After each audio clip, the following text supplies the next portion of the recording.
Hello and welcome back to Lorehammer, or should I say 010011001111 to you, and a pleasant and warm 04 to you, Christian. Because you're just a human, so I'll throw something random in for you so you understand. I was going to say, I'm back in the flesh. The weak, disgusting, dirty flesh. Wriggling. That's not just me, it's all flesh too, for the record. The bookcase is flesh. The microphone, what you're drinking is flesh. Oh. All right, well, that's an intro. We also got a mystery guest here today. What do we have behind door number 3? Door number 3. We got a 1990s internet connection. No, it's just Gerald. Yo. Oh, yeah. Now that's when you know you lived in good times. If you heard that sound and it gave you not only a slight erection because you were going to go look at Newgrounds, but you also kind of just knew that time, an era. So good for us. Hey, today's an episode on Mechanicum. Welcome to Lorehammer. We got some guys here. We're missing somebody today. Do you guys know who we're missing? Is that a trivia question? Do we get points if I answer correctly? Yes, you do. I'm going to bank those points for next time I join in on trivia. Yeah. We're missing Court today, and we have some replacements. Right now I just have a what did Lorehammer Legal describe it as? Well, he just said a group of men getting together to find out who's going to be joining us in a few minutes to fill in for Court. I think that's the wording. I don't know what they're doing in the back alley. I don't know if it's sexual or violent. I just know somebody will be joining us, so I can't wait for our fourth guest. Hey, I'm very curious for those listening. Just kind of a quick thing before we get into the rest of the housekeeping in the episode. Is 4 guests too much? Let me know if you're listening. You're like, okay, 4 becomes too chaotic. I know we used to do 4 all the time, but that was a different format back in the day. So let me know how 4 guests go. Yeah, it's easier when you're all in a room together and you can like play off each other, but it's a little bit different over the internets. Yeah, well, like all the time, Eric was grabbing our thighs in the room. So every time he was about to talk, you could feel it. Like he's like, "Get the fuck off me, dude!" Like, but there's no awkward silences, so it kind of worked, and it was a little comforting. And he did provide that sexual attention, but love it or hate it. Here we are, live streaming. Okay, let's get to the rest of the housekeeping this episode. I don't even know if I've said what this episode's about, but it is about the cult Mechanicus, specifically the machine god, the Omnissiah, the Deus Machina. We're talking about gods, and somehow over the last, 3 months, we've been doing this whole god series. And we missed this one. So apologies to the Mechanicum fans for the oversight. But that's this episode. Before we get to it, we'll just do some quick housekeeping. Come join the Discord. It's a lot of fun. It's for everyone. It's free. You can come hang out and chat with me and thousands of others. And if you want ad-free versions on Spotify, just come join the Patreon for $2.50 per month. Although I don't know how true that's going to ring given our economy is starting to tank. So we'll see how that is. But nonetheless, for $5 a month, you get access to the live stream where you get to see me surprise Mark with 90s dial-up internet. Nice. Yeah, what happens when the whole economy shifts? I'm like, all right, for 3 feathers and a goat, you get access to our Patreon. But hey, I'm also accepting people's hair. You son of a bitch, I'm in. We can't all afford that much hair, Mark. Some of us are. I know Court will accept teeth in these times. Like, we know what I'll be paying him in. Teeth, bottle caps, whatever pays the bills. You can also always join the Patreon to access the live stream where we have a live chat room during the show, so you yourself can be part of Lorehammer, and you can call in as a guest at the end of the show too. So lots of people who've called in the past. You could help join those ranks if you join Patreon. Yeah, Plain Jane likes our idea. She says she'll toss in an extra goat in those dark times for us. We love our Patreon members. They're so nice. All right, so this episode, it's like I said, it kind of escaped me. Like, we've done so many gods, from Malal to the Eldar to even the Tau god, Satan, everything. We touched them all, but somehow we've never really done the machine god before. I learned a lot of cool stuff right in this episode. Some of it was a little rehash. We've talked about, like, I've read these universal laws of the machine god and kind of this cult and stuff before, but I don't think we've compiled it ever quite this way around the actual god entities. And there's 3 of them. So in this episode, we're going to find out about the Trinity, and then we'll dive into the cult mechanicus, the history and the beliefs. Like I said, the universal laws, the law of divine complexity, the 3rd law of universal Varnic, and some other religious excerpts, which I think Gerald's going to be providing binary chants in the background the whole time for us. So I have all the litanies stored up, so don't worry. And then we'll jump into the quest for knowledge. That's what they're up to, and what Tech-Heresy is. Jumping over to organization, holy orders, a bunch of different things under the holy orders and military forces. And then finally, we'll get to the difference between the cult Mechanicus and the Imperial cult. Like, how do these 2 things exist? We'll find out. And finally, somebody, was it Lupercal in the chat, already mentioned the shard thing. So we'll talk about the Void Dragon. So it's going to be a jam-packed episode. Lots of fun stuff. So, well, I'm not going to beat around the bush. We'll go ahead and get started. We're going to talk about the machine god, the Omnissiah, the Deus Mechanicus. Revered as the Omnissiah, the Deus Mechanicus. No, keep reading, Gerald. I'm providing background for you. Don't worry. Okay. Here we got this. Machine God, the Omnissiah, the Deus Mechanicus, is the divine animating principle venerated by the tech priests of Mars. To his acolytes, he is not mere metaphor, but the sacred intelligence immanent with all circuitry, the divine source from which flows all innovation, all function, all purpose. This faith, encoded in sacred binaric and upheld through ancient rite and ritual, stands in quiet divergence from the imperial creed, which proclaims the emperor of mankind as the sole divinity of humanity. That sounds a little bit like heresy if you ask the Imperium. Yet the Adeptus Mechanicus, who forges sustain the Imperium's very breath, has long declared the emperor to be the living Omnissiah, his flesh merely another form of hallowed metal. This doctrinal fusion, though never truly accepted by the devout of either order, remains a blessed paradox, a holy compromise that binds cog and creed, permitting the machine god's liturgies to endure within the greater Imperium. Yeah. Lots of words. Innovation, function, purpose. If you say them all really quick too, you sound faster and more educated. So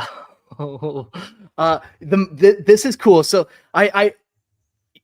God, once again, we could talk, philosophers have talked for years, what is gods? But this is another form of God in 40K. We got the machine god, who is revered in 3 different parts. The Omnissiah, who we'll learn about a little bit, who is kind of that emperor mesh.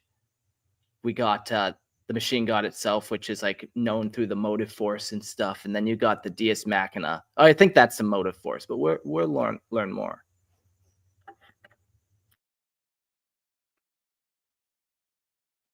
All right, the Holy Trinity. So, the cult Mechanicus, the consecrated order of tech priests who govern the sanctified domains. Hold on.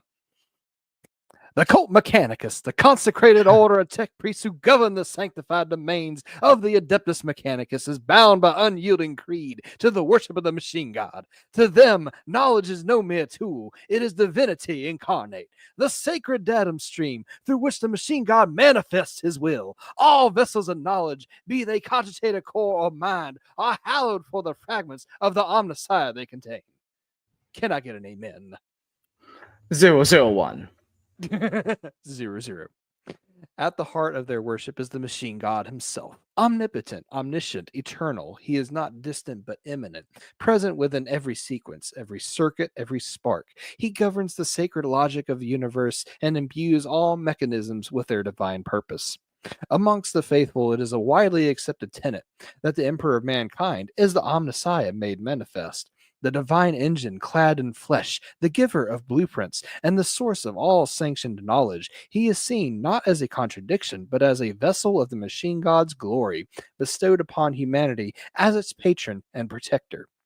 Yet beneath the polished chrome of unity, doubt corrodes. Some among Mechanicus, quiet voices in binaric chant, question whether the true Omnissiah has yet revealed himself.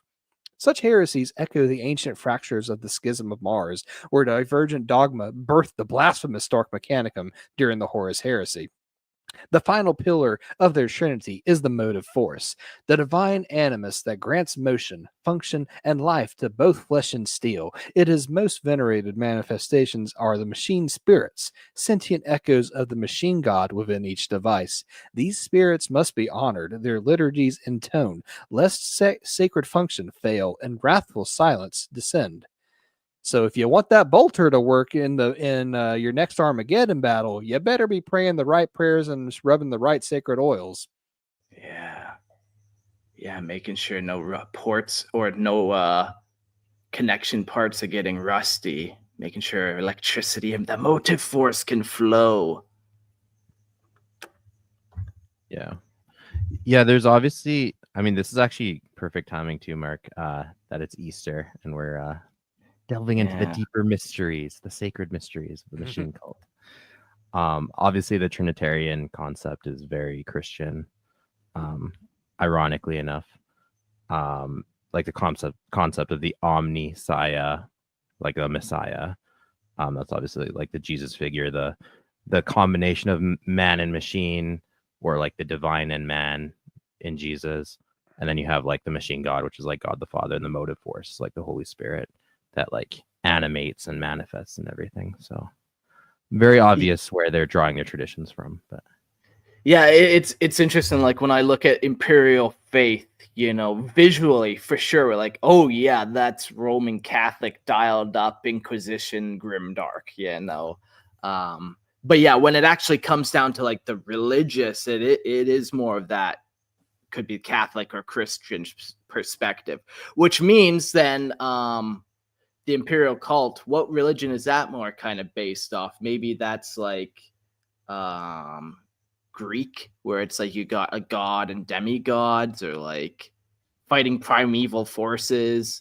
Maybe it's its own thing entirely. But no, yeah, there's definitely like ancient religion tied in there too. But like obviously, 40K is like an amalgamation of multiple inspirations, right? Yeah. Like I like how Lupercal points out, it says that some nerds in a country that has been highly Christian based for the last like 2,000 years just created 40K. Yeah, for sure. But like, no, this is a fun little distinction to make, where it's like, when it comes down to like actual ideology closeness, the Mechanicum and the cult Mechanicum is definitely closer to Christianity and like Catholicism, as opposed to the imperial cult. That just, it looks like that. It looks like that's the vibe they're beginning off, but they kind of do their own thing. And also, I guess you would say it's a death cult, I guess. The Emperor's one, essentially. Yes, but I'd say more the ecclesiarchy is like the worldly institutions of the church, like you said, like the Catholic Church, like big industrialized bodies of faith. Not so much the actual tenets, just how they wielded them. Right, exactly. More like the political facets of Roman Catholicism. And then also like even through European and Christian history, you do have these schisms. So it's cool. Like the Imperium is this unification of like two facets of religion, in the same sense of like, again, in Europe you had like, you know, the great schism between Roman Catholics and Protestants, right? So there's I wouldn't say it's quite to that degree because they're not necessarily warring with each other, but you still have these like kind of contradictory but attempts at merging them to create like some kind of unified Imperium between the two. Yeah. Lupercal says they do seem to be more like different sects of Christianity in a way, basically praying to the same God but their own version. So pretty much exactly. Exactly. I also just noticed Fuzz is ready to join us, so maybe hey, yo, welcome. Look who it is. Hey, how's it going, everyone? Joining us from the very depths of hell itself, it seems. Yes. Yeah, correct. America. Wow. Okay. Oh That's man. great. There's at least one place to be in than mine. That's fine. Have you been listening a little bit, Fuzz, and you got a little thought on this very kind of intricate balance or difference between these two? I mean, not really more than what you all have said so far. I mean, it just, you know, is like you said, it's furthering the idea of pulling from, you know, different real world religions, and especially like Christian was saying in this case, very, very obviously Christianity with the Holy Trinity. Yeah.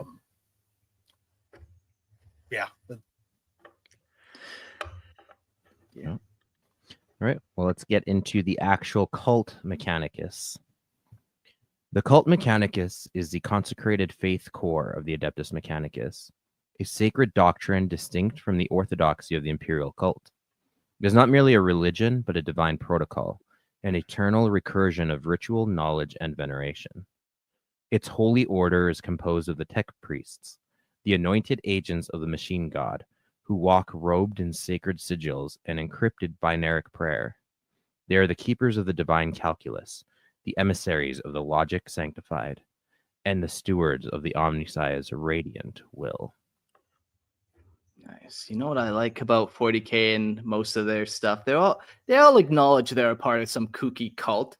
They're like, yeah, we're definitely the cult Mechanicus over here. They all acknowledge the one cult, this cult, that cult. You know, sometimes it'd be nice if it would be like, hey, I'm part of cult Scientology. Wouldn't that be a better kind of?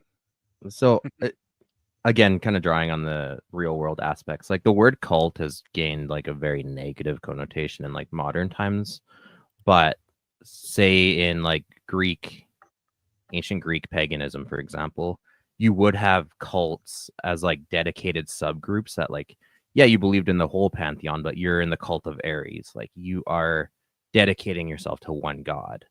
Yeah. So it doesn't have the same like negative connotation. It's not like they don't really believe in these things. It's that like they let's say they focus on an aspect of it. So like obviously the machine cult or the cult Mechanicus, their whole focus is on the machine aspect. The imperial cult is like more on the veneration of the emperor. Like it's not necessarily cult in the way we typically think of cults in modern context. That is interesting, yeah, because like even quick Google search, a system of religious veneration or devotion directly toward a particular figure or object. Yeah, and I would have thought that's more like, yeah,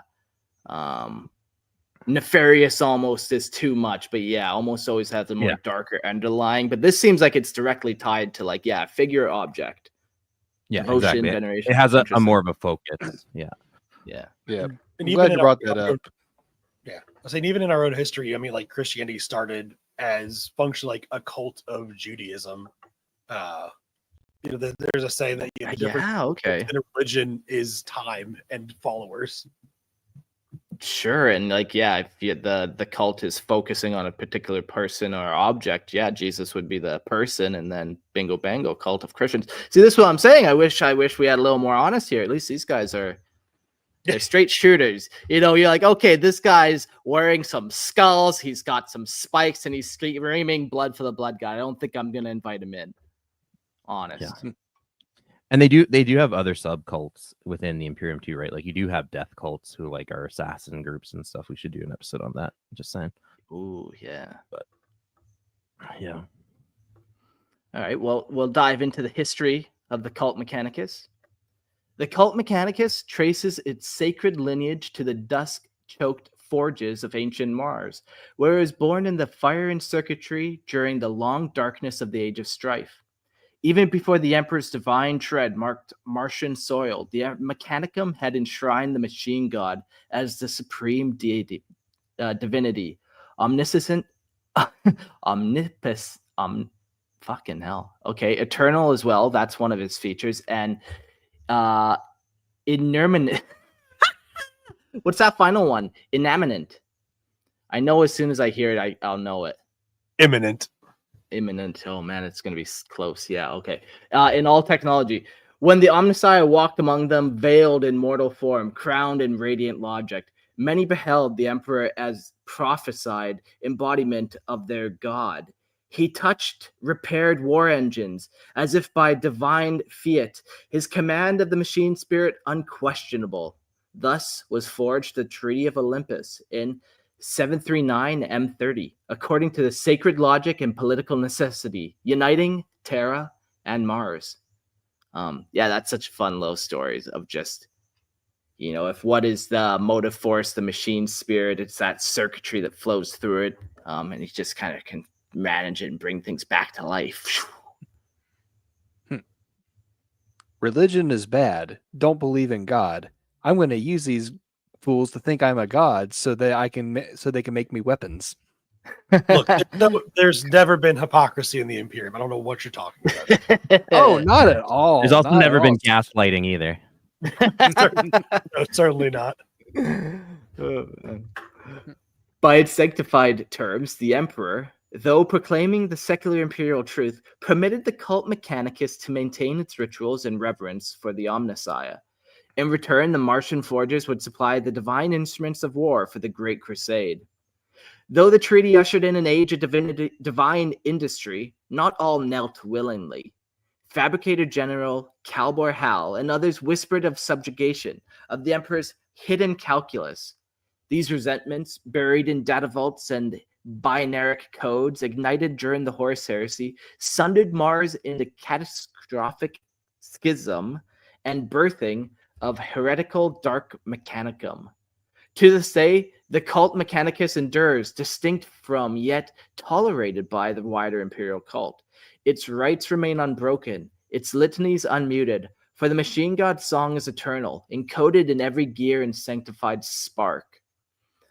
Yeah, so like the machine worship is longer been a religious belief than worship of the Emperor. Like this has been going on for a long time. We don't know how long, but a long time. Yeah, I would imagine it's been going on since Mars was cut off from the rest of Earth, like during the Age of Strife, I think it was. All the warp storms. Yeah. Yeah, and you could theorize how you got there. Like maybe AI was running Mars that they brought there, so they were relying on AI like for life support and stuff. Where humans on Terra still kind of needed each other in a different way. Where on Mars you rely on it, so you end up worshiping it. But who fucking knows? Yeah. All we know is we left them alone for a few thousand years, and suddenly they started worshiping machines. And they started a cult. That's what you get when you let all the SpaceX billionaires go and colonize Mars without oversight. Shh! I have a theory about the Void Dragon and Elon Musk, but not yet. Oh, darn it. I'm jumping the gun here. I'm sorry. Do you think Mars had any other motives besides just seeing the Emperor as the Omnissiah for signing that treaty? Like, do you think they got anything out of joining the Imperium? Whereas, like, obviously the Imperium got Martian technology, they got all of the ships and everything. Yeah, so I do believe that like the first Martian believers were believers, like in the Emperor being an Omnissiah, and it's also an interesting version of like when you have secularism taking advantage of the religiosity of others for their own political benefit too, right? The Emperor knew what he was doing. He didn't believe he's the Omnissiah, but he's like, yeah, if it'll get them on my team and I need them to conquer space, I will use them for my political ends. And that's like the Emperor does that many times, even across the Great Crusade. That's a pretty common practice that he has. Like, I'll slightly adopt this religion. You call me whatever you want, but just be on my team. Yeah. Which is thinking about it like a pretty, like, not just Roman, but like I was thinking about like the Roman practice of when they would like subjugate a people, they would let them continue to follow their own religions as long as they, still served the Roman Empire. Good little bit of cynicism there for you. Yeah, like, it's one thing if you're fighting over which lord you're going to pay taxes to. Who fucking cares? Each one of them is going to take advantage of you. But as soon as you start attacking somebody's religion, and you say you can't practice that, now you got a real war on your hands.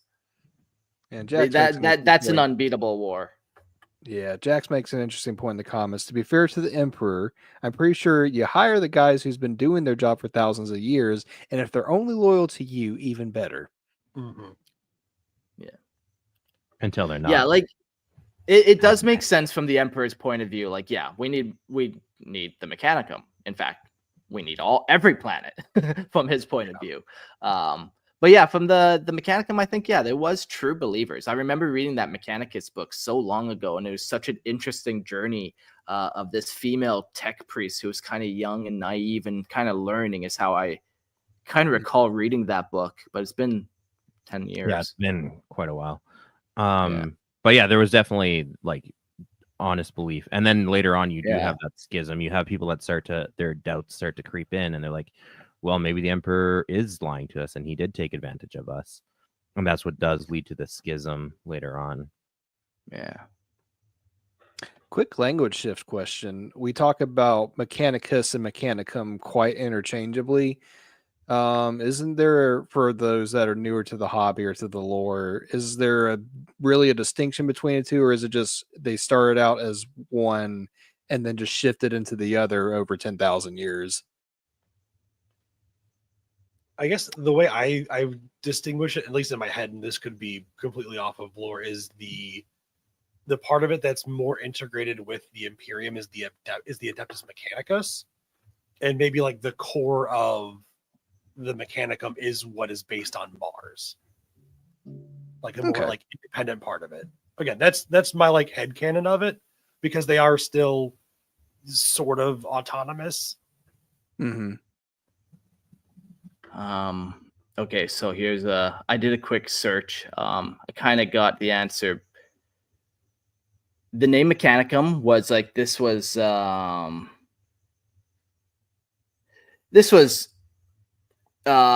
Great Crusade era Mechanicum. That's when you would use it. Even before the Treaty of Mars, that's Mechanicum.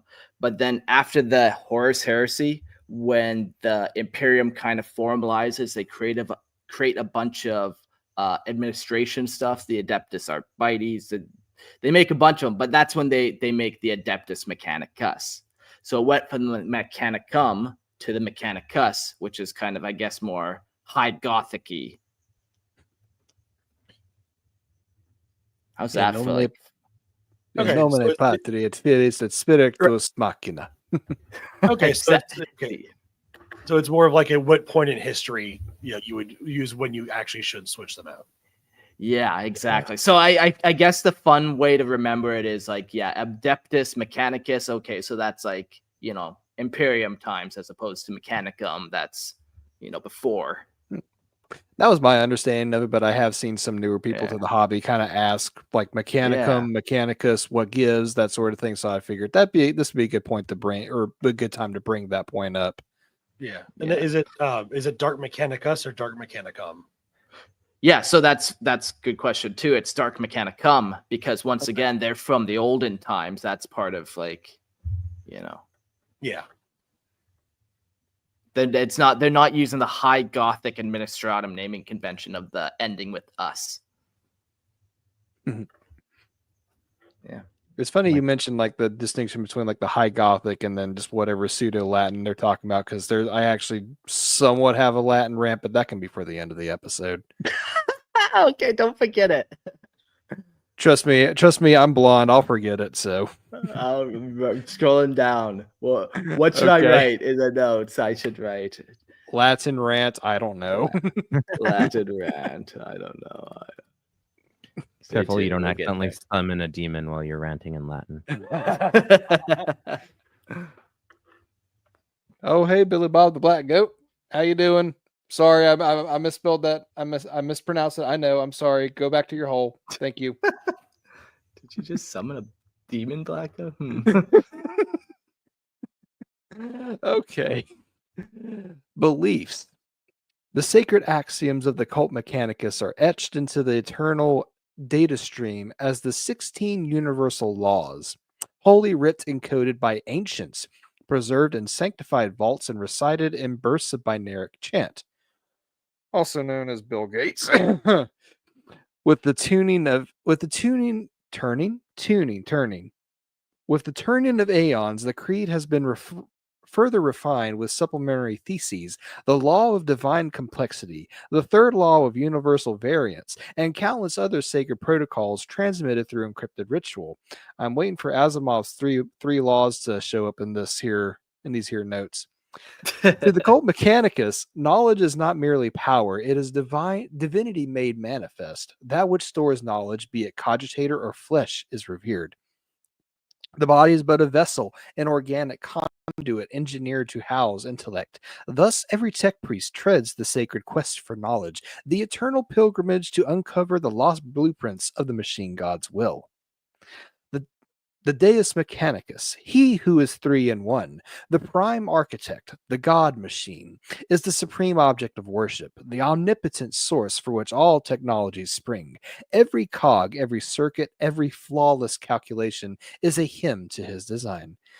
To the faithful, machines are exalted above base flesh, their precise symmetry with perfect utility, proof of divine origin. AKA the first 5, 10, 30 seconds of the Mechanicus trailer. Awesome game, by the way. If you haven't played it, play it.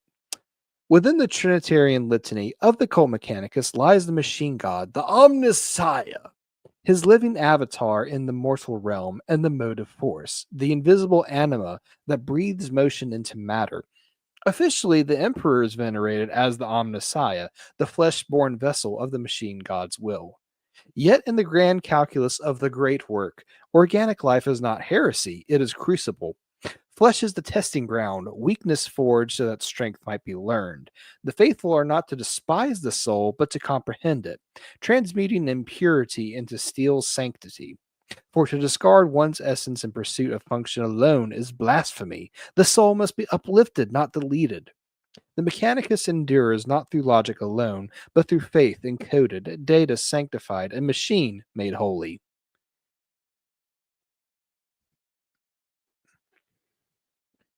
That's interesting that they still venerate the flesh to some degree. Yeah, and that because then you got to think, okay, if they're slowly turning themselves into machines, as you can see, any tech priests are slowly replacing their biological parts with machine parts. Why don't they just download their consciousness into a machine and just do it all in one shot, almost like the Necron, right? Just download yourself. But yeah, as you said, you're not to delete your soul. Your essence still has to remain. You're just elevating yourself by adding the machine components to what you are, not just deleting yourself. And in 40K, we know souls are real. So I wonder if there is a real, I guess not like Necron, because Necron have a way to actually transfer a soul into a machine body, whereas I guess the Mechanicum couldn't. And then the question comes up too, is if you were downloaded into a machine, is that really you, or is it just a copy of your consciousness, right? Yeah. They could, they could view that initial human soul and as it's transferring, as you're replacing your body parts with the machine parts, as maybe even your soul is transferring into your own personal motive force, and you want to keep that as intact as you can, as intact as you can. Yeah. A little bit of nerd double dipping, as Court likes to mention. There is a game called Soma, and a lot of that, the ethics of cloning or soul uploading is kind of brought up. But the way that game presents it is it's kind of like a 50-50 shot of that uploading. It may be you, but it may not be you. And then the original you is still present, but then like a copy of you is made to be uploaded into whatever eternal machine. So it's a 50-50 shot, and that's the risk that you take. Oh man, that's good odds, but really bad odds at the same time. Fuck, what do you do? Well, I won't spoil the end of the game, but it's a little bit it makes you think. I really like that idea of like the 16 universal laws that were it says encoded by ancients, like the original, I guess, like pre-Mechanicum, like settlers of Mars, maybe even like, I don't know, I don't want to say like foresaw like the way that Mars was going to evolve into a machine cult. Maybe they did, and tried to like put these things in there as to like safeguard them from maybe like going too far or like straying too far in one direction. Yeah, it could be that the first colonists of Mars too were just like a bunch of scientists. So like they were collecting and storing data, and then it kind of just got out of control. Like, Of course they were gonna fall in love with the machines and then start worshiping them. Of course. Right. They're But yeah, it fucking could be bunch of like nerds. Yeah, it could be like, like there these like 16 laws, or maybe like you're saying, maybe like the first Mars colonists were like tech bros, but they decided that, hey, we need to like have these, we need to live in a society. And so they put down these like 16 laws of like ethical technology, maybe. Something like, these are the proper, like, take care of your machines and they'll take care of you kind of stuff. And that evolved into using your sacred oils and doing your chants, and or maybe that like the sacred oils and sacred chants evolved from people raging at their machines and like throwing coffee on them and cursing at your computer. I don't know. I have a joke for you, Fuzz, in regards to that. Let's go. It was I think Mark, maybe Christian has heard me told this joke before, but basically it's a guy that's working under a crawl space, and he's going to like the furnace, and has like one of those old timey button, like different array of buttons or whatnot. He takes a picture of it and he says, I've been working this job for 15 years. I don't know what any of these buttons mean on this furnace, but I know the exact sequence that I got to press it. And I have never felt more related to the Mechanicus until now. Oh, that's not a joke. Oh, absolutely. No, yeah, that's some real shit right there. Yeah, man. Yeah, you think I know what the fuck electricity is? You think I'm smart enough for that stuff? I didn't even go to school. you I leave just that swing to a hammer. the learned engineers, Mark. Yeah, for sure. But for a sure. vessel of their will. Well, and even in like our modern time, like there's programming languages that run huge parts of our society that there's maybe like 6 people in the world that know how to program it anymore. Give So, it a year and no one will program in that, because AI will program everything. The motive force. And then we'll all be saved. Yeah. There we We're go. damned. Praise be. One more nerding double dip. This is in relation to the Mechanicus game.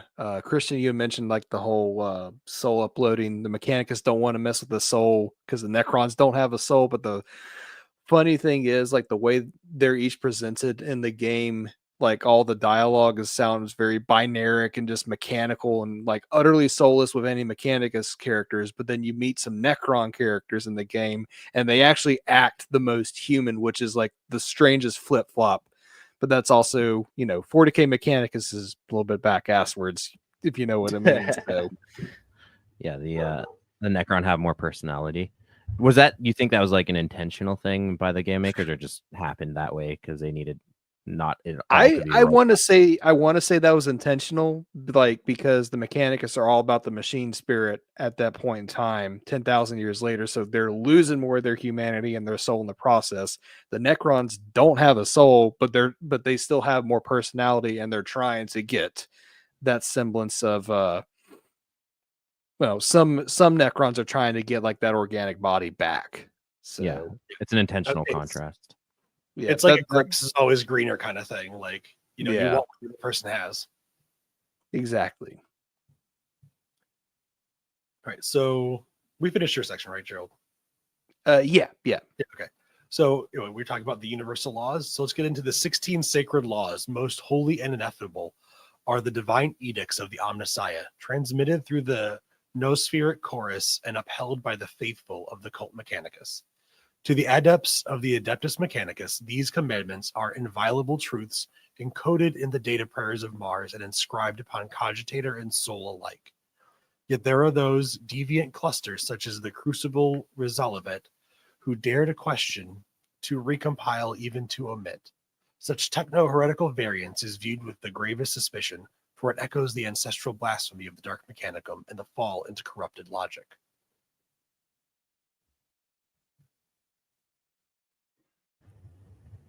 Oh boy.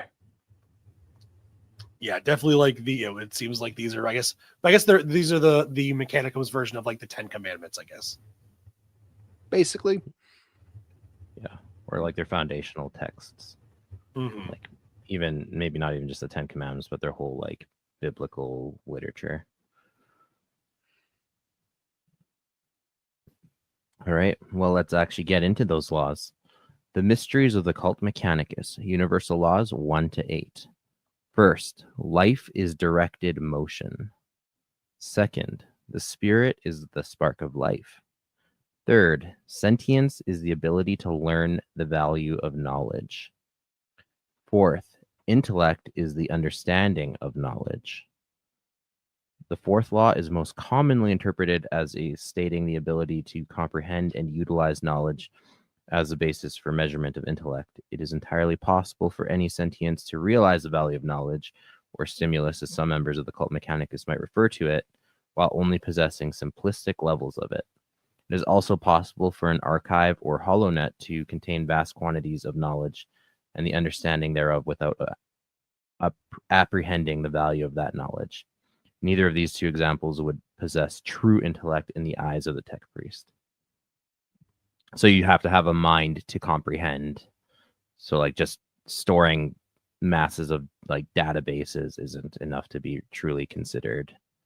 Yeah, like hoarding knowledge is a crazy thing. Like people have even like data hoarding on their cell phones where they can't delete anything even off their cell phone. I need 400 apps open at any time, Mark. Yeah, no, exactly. That's not good, Christian. According to the fourth, that's not good. Then slay me as a heretic then. But no, it's beyond that, right? Like the internet is not smart just because it holds all human knowledge and experience. It doesn't make the internet itself able to appreciate its own. It's not self-aware. It doesn't appreciate its own knowledge. It doesn't know what to do with the knowledge. So yeah, like a vast library or a big database doesn't count, essentially. You have to be able to understand it. The fifth, fifth mystery or universal law is sentience is the basest form of intellect. The so-called fifth law is often seen as being closely related to the fourth law. Tech priests often view sentience as a commonly held trait that they see as only the first tier of intellect, the lowest rung on the ladder of understanding. Superior intellect is generally agreed to be developed through the acquisition and understanding of knowledge. Sixth, understanding is the true path to comprehension. The concept of, quote, comprehension holds special significance for tech priests. It is often viewed as a state of transcendence, a level of intellect that encompasses all knowledge. It's kind of funny and ironic. You could probably argue that vast parts of the Mechanicum, even though, okay, there's kind of like a meme version of the Mechanicum where like they don't know what they're doing, which is partially true. They're just doing things because they're told to do them or to like repeat these actions, like you were saying. But also they do understand some things. They are on that quest for knowledge. They do, know how to make certain things function and run. So it is kind of ironic though that like there's all this emphasis on truly comprehending, and they are truthfully on that pursuit, even if they don't understand it yet. At least they're trying to learn and trying to understand. I hear there's this problem nowadays of hyper specialization where there's so many things to learn. Even if you were a Mechanicum member and you had 500 years, you still wouldn't learn it all. So you end up specializing more and more in one thing. So that kind of plays into a little bit of this where you have to kind of have that little bit of, you can't just hyper focus on one thing because if you do that, you're gonna lose all of it. You lose. You can build one thing really good, is what I'm trying to say, but then you might not be able to build anything else. Like, sure, you understand dog food dispensers and you got a billion designs, but as soon as we put you on anything else, you can't do it. You're so hyper focused. Yeah, if you were specializing like that, you'd be almost ignoring other knowledge that you could be learning about, and that would be heresy for them. Yeah, exactly. So it's not that they like don't know how, like, they're like, of course they know how to fucking work tank treads, you know, but that's all that guy knows how to do. Literally all. Yeah, that's like the whole issue with doctors in healthcare. Like, you got all these specialists that are really good at like a very particular instance where you're going to need certain medical attention, but unless you're a general practitioner, that's it. Like, yeah, and further to that too, you also lose focus of the bigger picture too, right? So like when you end up in like the assembly line type of manufacturing too, yeah, you're hyper focused on your one role, but you don't know how it all comes together at the end either, right? Like, okay, I really know how to engineer a car part, but I can't put a car together. I don't know how the rest of it fits because I'm so hyper fixated on one aspect of it. But fuck, is it ever fun to light some candles before you start your boat engine and hope you can like make it somewhere? 50-50 Feels chance nice that the gas fumes leaking from your engine will detonate the entire thing.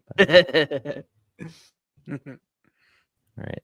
The 7th, comprehension is a key to all things. The 7th law is widely seen as relating to the 6th. Debate rages about whether the key to all things is a literal or figurative expression. Many believe that the 7th law means the comprehension of the forces of the universe brings with it the keys to reality, the ability to implement any change or creation desired. I really do like how in-depth they are with all of these laws. Like, they very well could have just written, like, there are 32 laws, whatever, we'll throw that out. But they never expand on it. But they actually have it all documented and written out. Like, there's actual real depth to the Mechanicus and their beliefs and everything, which I really appreciate. Imagine how hilarious it would be if they literally find every STC, collect all the knowledge that the Omnissiah demands, and they actually get a literal key. Here, you comprehended everything. Achievement unlocked. Yeah.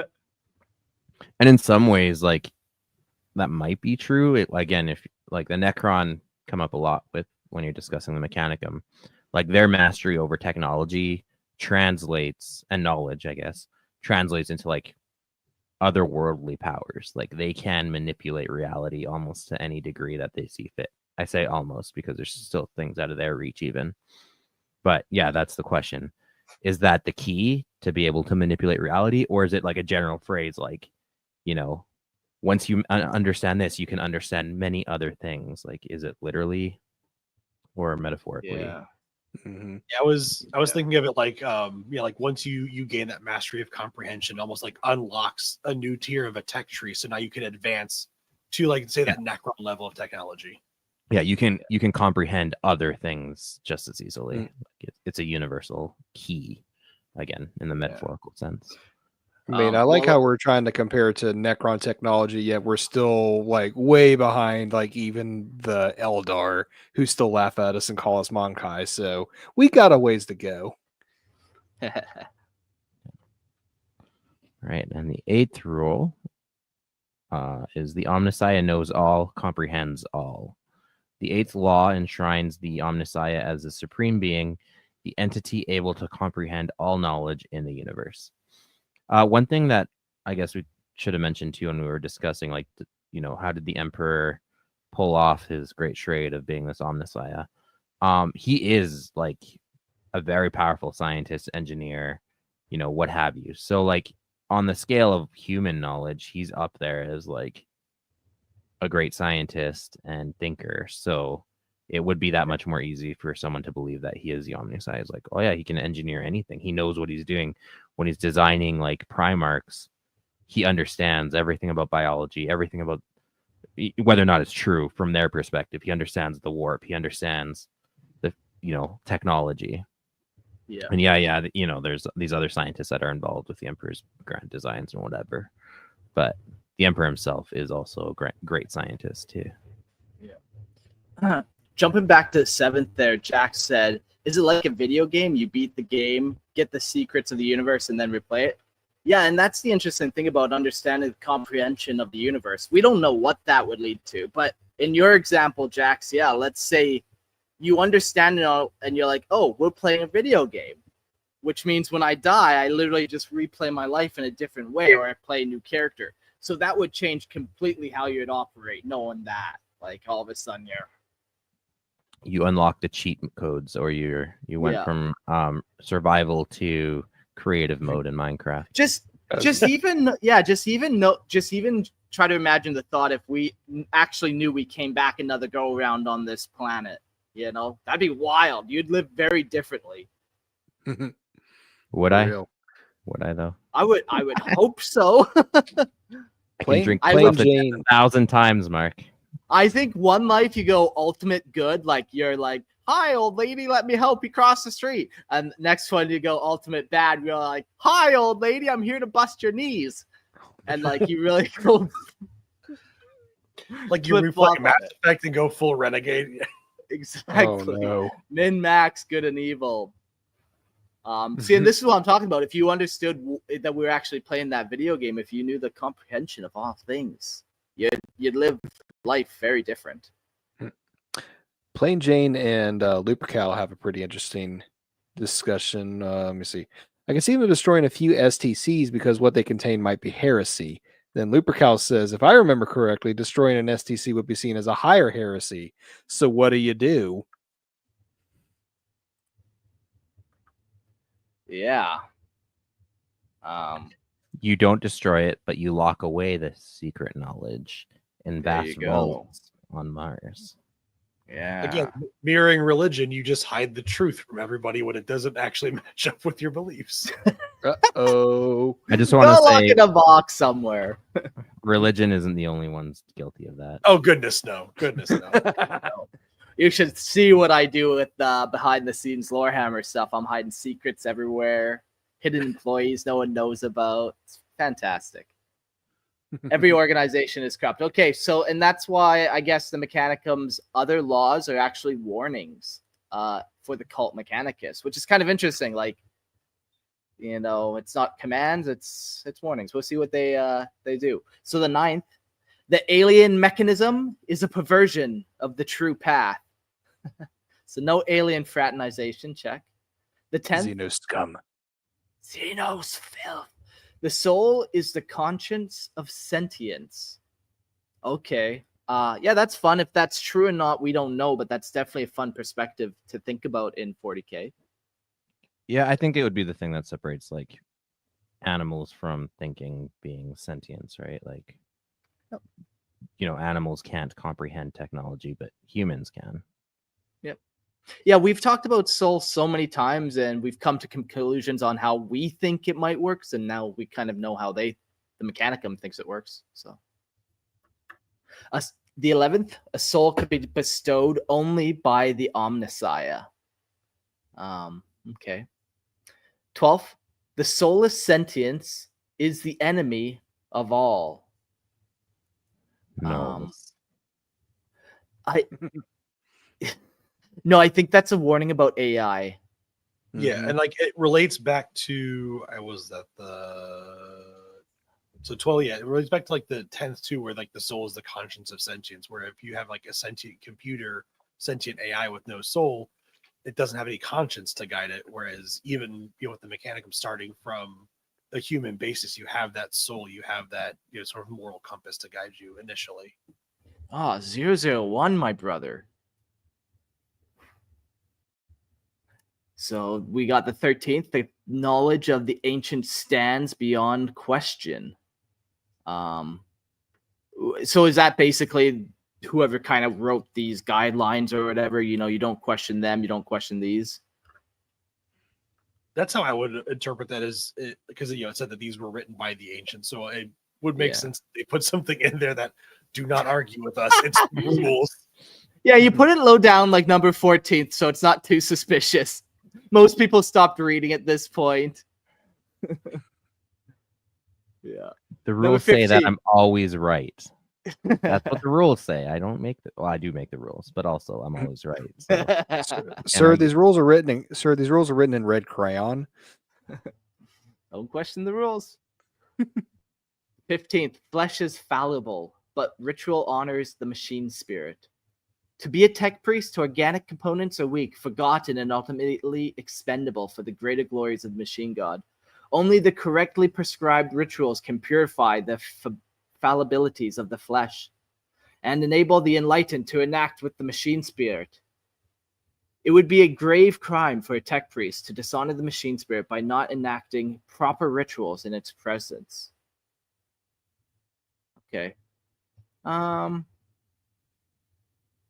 So maybe it's just like do rituals so you do things the right way, like almost like a form of like muscle memory, and that's how you can kind of serve the machine spirit. Like if you know how to operate your car, first you turn this in, you spin it properly. Which way do you go? How many times do you put your car key in and you spin it left when you should be spinning it right? Is that maybe kind of this concept? Yeah. So like, it's, the flesh is weak, the flesh is fallible. And so, like we as fleshy human meat bags, we forget things, we get things wrong, so that's where the ritual comes in. When you know these rituals and you do them and they become habit, it kind of overrides that, that human error factor to where you're not going to get these things wrong, where you're going to be able to do proper respect to the machine spirit. Yeah.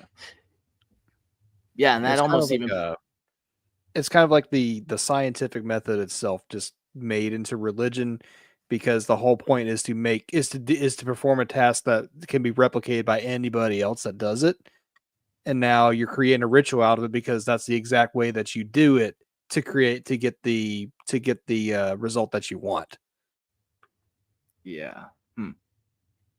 Interesting. All right, and the 16th, is to break with ritual, is to break with faith. As imperfect organic beings, most tech priests believe that they must rely on ritual over understanding. Every screw turn and button press is precisely document for every mechanism they build or use.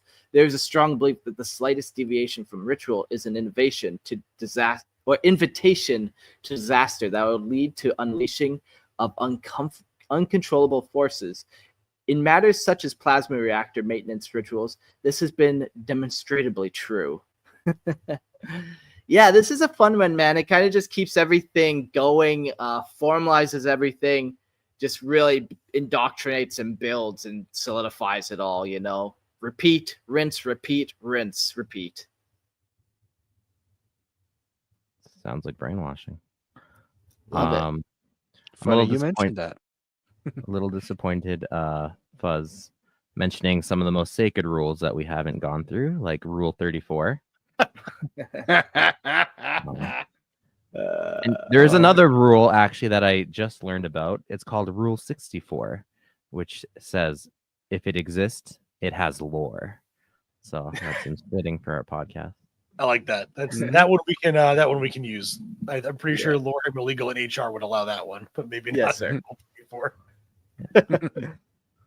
Sacred rules of the internet are not to be broken. Did you guys have a favorite rule out of all those? I know it was a lot, but they were all very interesting, kind of not just bullshitty. Yeah. I like the intellect is the understanding of knowledge. So it's like you need to go beyond just knowing something but understanding it. It reminds me of something that my wife talks about. She is a math major. She has 2 math minors. She deals with a lot of high-end Numbers, math things, presumably. numbers. Yeah. She's an actuary, if anybody knows what that is. Like 6 people listen to this. But she always talks about going through school and everything, the difference between like why she loves word problems, because it teaches you how to understand the math as opposed to just know the math. Sure. And so for me, it's very much the same thing. Like you want to, it's good to know how something works, but to actually understand how it works allows you to take better care of it, allows you to have maybe more jumping off points and then expand your knowledge in different directions. Yeah. Even the way like their laws are built, they almost build off each other. It's almost Jedi-like too. Knowledge leads to the dark side, hate leads to whatever, that whole spiel we know. Somebody else could say it better. Fuck it. Fuck Starlight. But so the number 4th is like intellect is the understanding. And then 6 is understanding is the true path to comprehension. And then number 7th is comprehension is the key to all things. And then the Omnissiah comprehends all. So it's like each one of these almost builds off the last and defines the last one a little bit better. And yeah. Oh yeah, because it's like the spirit of the spark of life leads to, or was that like it leads to number 3 about sentience, and then sentience leads to 5, and then 5 leads back to 4 about intellect, and then understanding, and then understanding goes to 6 for comprehension, and then comprehension goes to 7, and then to 8 to the Omnissiah. The warnings seem a little more random, but it's very clearly structured on the first bit. So one thing that I was like, especially with number 16, is because these are supposed to be like the original rules written down by the ancients, and I guess since this was probably written during the the Dark Ages, with the warp storms and everything, like after the deal with like the Men of Iron and AI, I guess that's where the fear of innovation, I guess, would come in, with the line about deviation from rituals is an innovation to disaster, and like not wanting to advance things. This almost raises an interesting different fear though, where it's like the fear of what will happen if you don't do it right, whether you're messing with a plasma reactor or just you made a las gun that now doesn't work and now that guardsman died. We talked about, like, was it the Vestroyan, who the whole family's like, they work so hard, make sure everything's perfect so that their firstborn son is going to be taken care of. Like, he can rely on everything. His food's going to be there. His gun's going to work. His boots are going to be polished, So kind of that same vibe where it's like, when you start making mistakes, things start falling apart. People start getting hurt. So that's the fear, I think, more so than like the fear of like what that innovation is going to lead to dangerous AI always. I think both can be true. Both can be true for sure.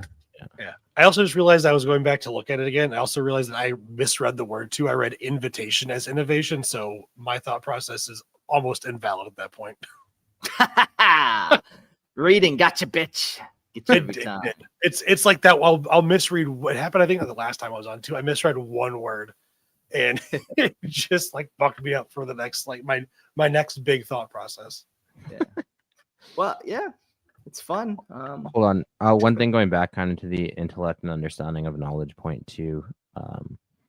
That's also kind of like when someone is able to absorb and regurgitate information without understanding it. Oh, that's what I do. Yeah, like if someone is really intelligent, like they know how to process that information, know how to apply it, versus someone who can read a textbook, answer questions in an exam, but they don't know what it all means or how it all works, right? They're just like really good at taking tests, for example, or good at retaining something they read, but they don't know what it means. They can just recite it to you. Think about this.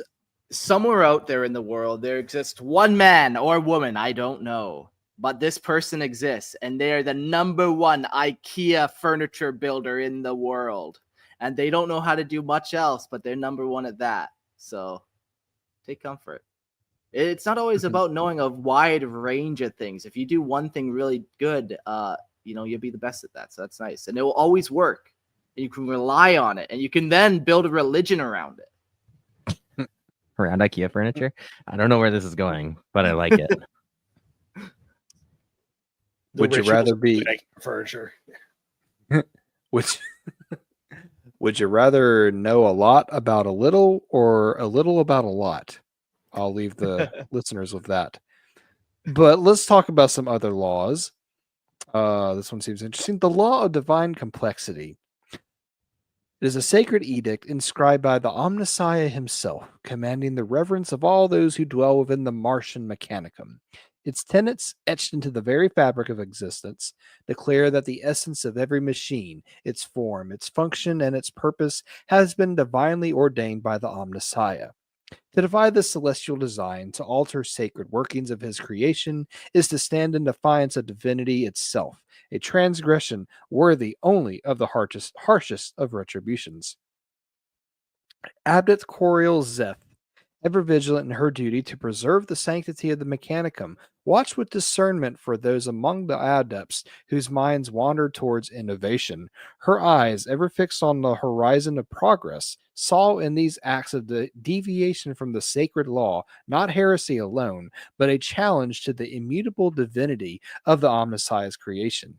Among these, Dahlia Cythera was known to tread the precarious line between sanctity and sin, altering her cogitator in ways subtle yet profound, an act of refinement deemed sacrilegious by the most devout. Yet in her eyes, such refinement was the beginning of a new understanding, an offering to the Omnissiah that sought to elevate, not tarnish, his divine complexity. And I like how that brings it to the kind of the contradiction that can be the Mechanicus at times, because I believe there was a Mechanicus book that started out with a tech adept being executed. What was their heresy, you ask? They did some kind of innovation to their goggles so that way they can see better when they're doing their work for the Omnissiah. But it was altering his design, so that's Tech-Heresy, which requires death. Shit. Yeah, this was always my I guess biggest gripe or issue with the Mechanicus is that contradiction of we want all this knowledge and we want to worship these machines, but only these machines like that lack of innovation, that lack of it really is a lack of understanding and knowledge when you get down to it that almost goes against those 16 laws. Yeah, like if you don't really know how everything works, like you're not going to innovate anything new. You wouldn't be able to put the pieces together, be able to do it in the first place. Like just kind of compiles.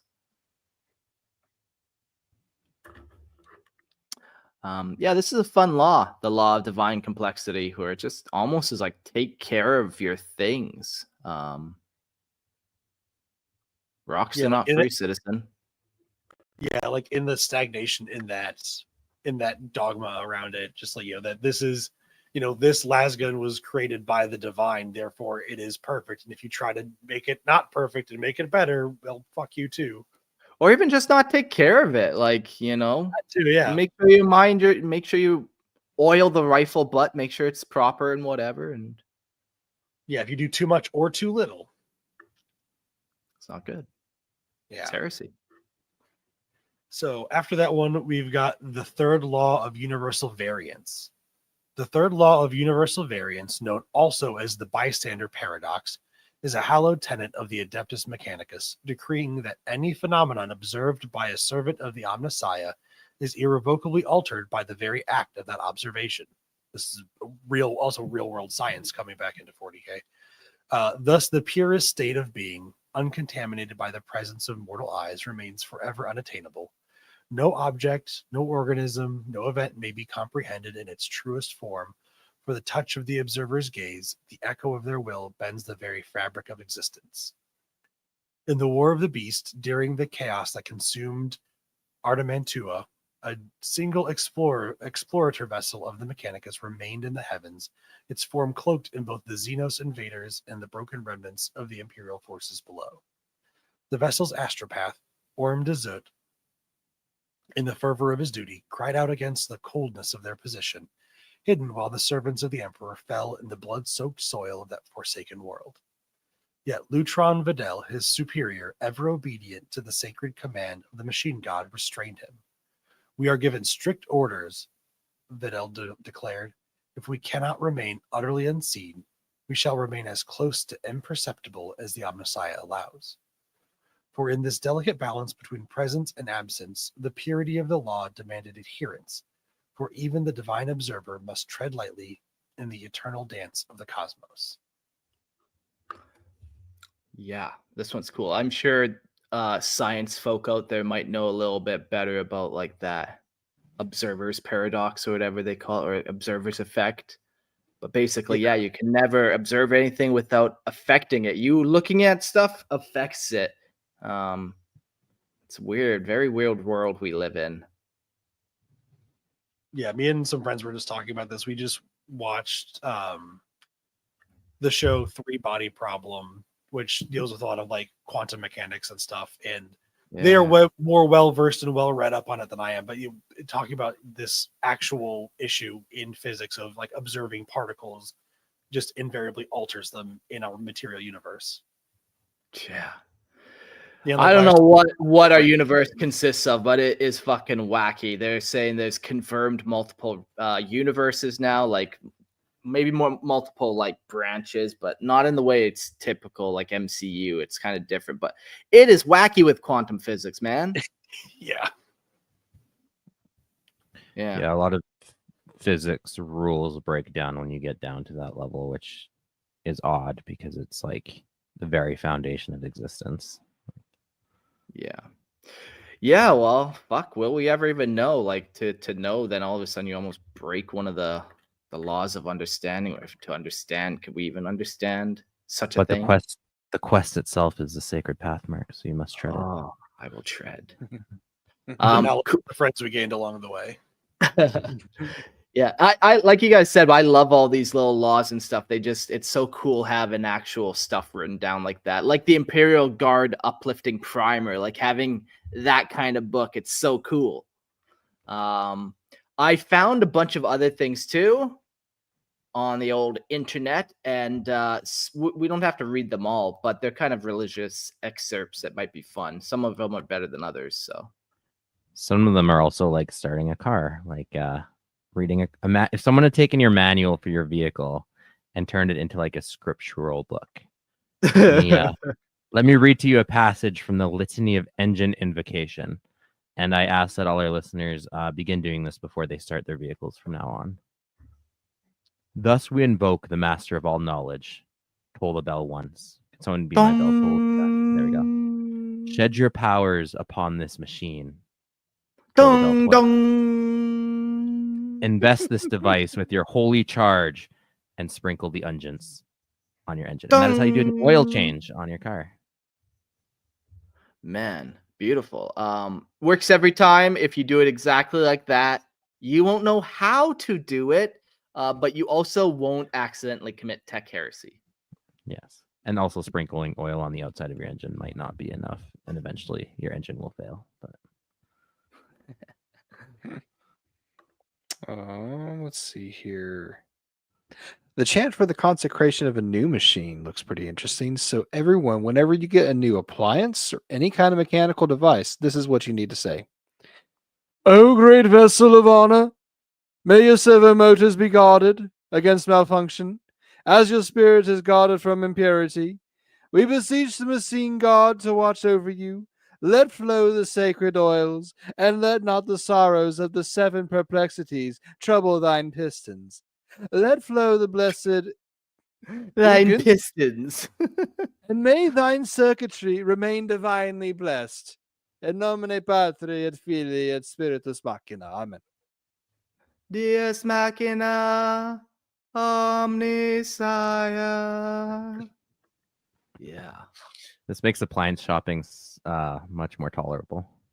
I have to bring this with me next time I go to Sears or something. Yeah.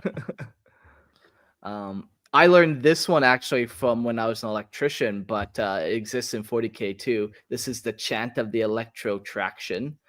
All praise the ebb and flow. All feel the nimbus rising. All sing the body electric. Feel the full charge crackle. Invest this device with your holy charge. And I would say that before I installed electrical plugs, light bulbs, stuff like that. For a second, I was having the image of the electric slide. Yeah.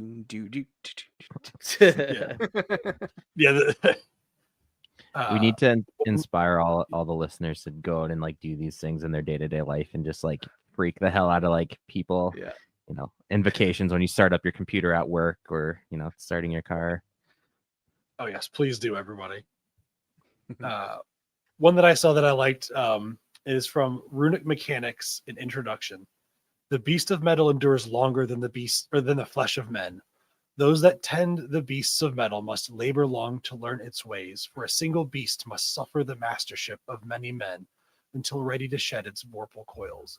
Those that seek apprenticeship must attend closely to the runes of mobilization, the rites of maintenance, and the words of power that describe the parts of a beast. Nor must they neglect the tutelage of the Adeptus Prefects, nor the casting of the proper roboscopes. So basically, this is like, when you're like your manual when you're going into Mechanica school to like learn how to take care of the rhinos and everything. Just like, hey, this thing's going to be around a lot longer than you or me, so take care of it and listen to your teachers. Yeah, that is actually true. Like some of these ancient machines are older than the people that are maintaining them at that point. Like, oh yeah, it's like kind of thousands crazy to think about. simple. Yeah, imagine having your car run for thousands of years. Yeah, fuck. Yeah. I was actually looking up for, I don't even remember why, but like how, like what's the mileage on like the longest running car in the world? And it's over 1 million miles. Yeah. Oh, yeah. Their odometer Like, just doesn't flip anymore. Like it's just beyond. Yeah, the I think it's odometer's like ability. over 3, like some Volkswagen, I think a guy got it over 3 million miles. But so here's the ship of Theseus question: is how many parts do you replace Sure. in that car that it's still the same car anymore? Right. You just When build a brand new car. Yeah, when I remembered, it was mostly original parts, but I think it had like 2 new clutches and 2 or 3 new alternators, but like still original engine, original most everything else. Crazy. Yeah. Toyota is like they used also to. known for having trucks that get turned into technicals by pretty much every guerrilla force on the planet for some reason. So if you're looking for a reliable vehicle, pick one that survives every war zone. At least until it gets hit with Now the that's drone. a fucking commercial. I don't know if that. I know, right? But Yeah, it's not great definitely sales publicity pitch. when terrorists are driving your car, but at least you know they're reliable. Well, that actually happened to a guy in Texas. He sold his work truck to a dealership and it ended up in Afghanistan fighting for ISIS, with his work logo and number on the side of the truck. Yes, Yeah. It's been going around the internet a lot, but like that, yeah, that is a real story that actually happened to a guy. Oh man. All right. I want to read one last excerpt before we move on. And this comes from the Rogue Trader days, but there's a little Easter egg in there for people. This is from Runic Spaceflight, an introduction, Naval Flight Manual W110E. Strike the first rune upon the engine's casing, employing the chosen wrench. Its tip should be anointed with the oil of engineering, using the proper incantation when the auspices are correct. Strike the second rune upon the engine's casing, employing the arc tip of the power driver. If the second rune is not good, a third rune may be struck in like manner to the first. This is done according to the true ritual laid down by Scotty, the engine seer. A libation should be offered. If this sequence is properly observed, the engines may be brought to full activation by depressing the large panel marked on. And obviously, Star Trek references. That's so Give it good. all she's got, Megos. She can't take anymore. Right. Yeah. It's like All when you the gotta do is timing's just right, dial things.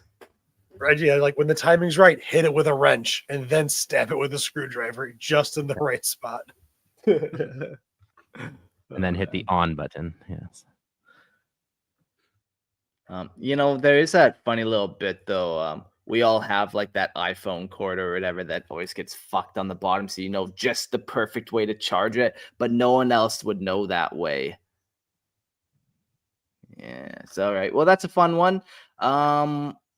There were many more. I definitely recommend going on to Wikipedia, Let's Can them, wherever you want, and try to find the other ones. But we'll move on to the next part, which is the actual quest for knowledge.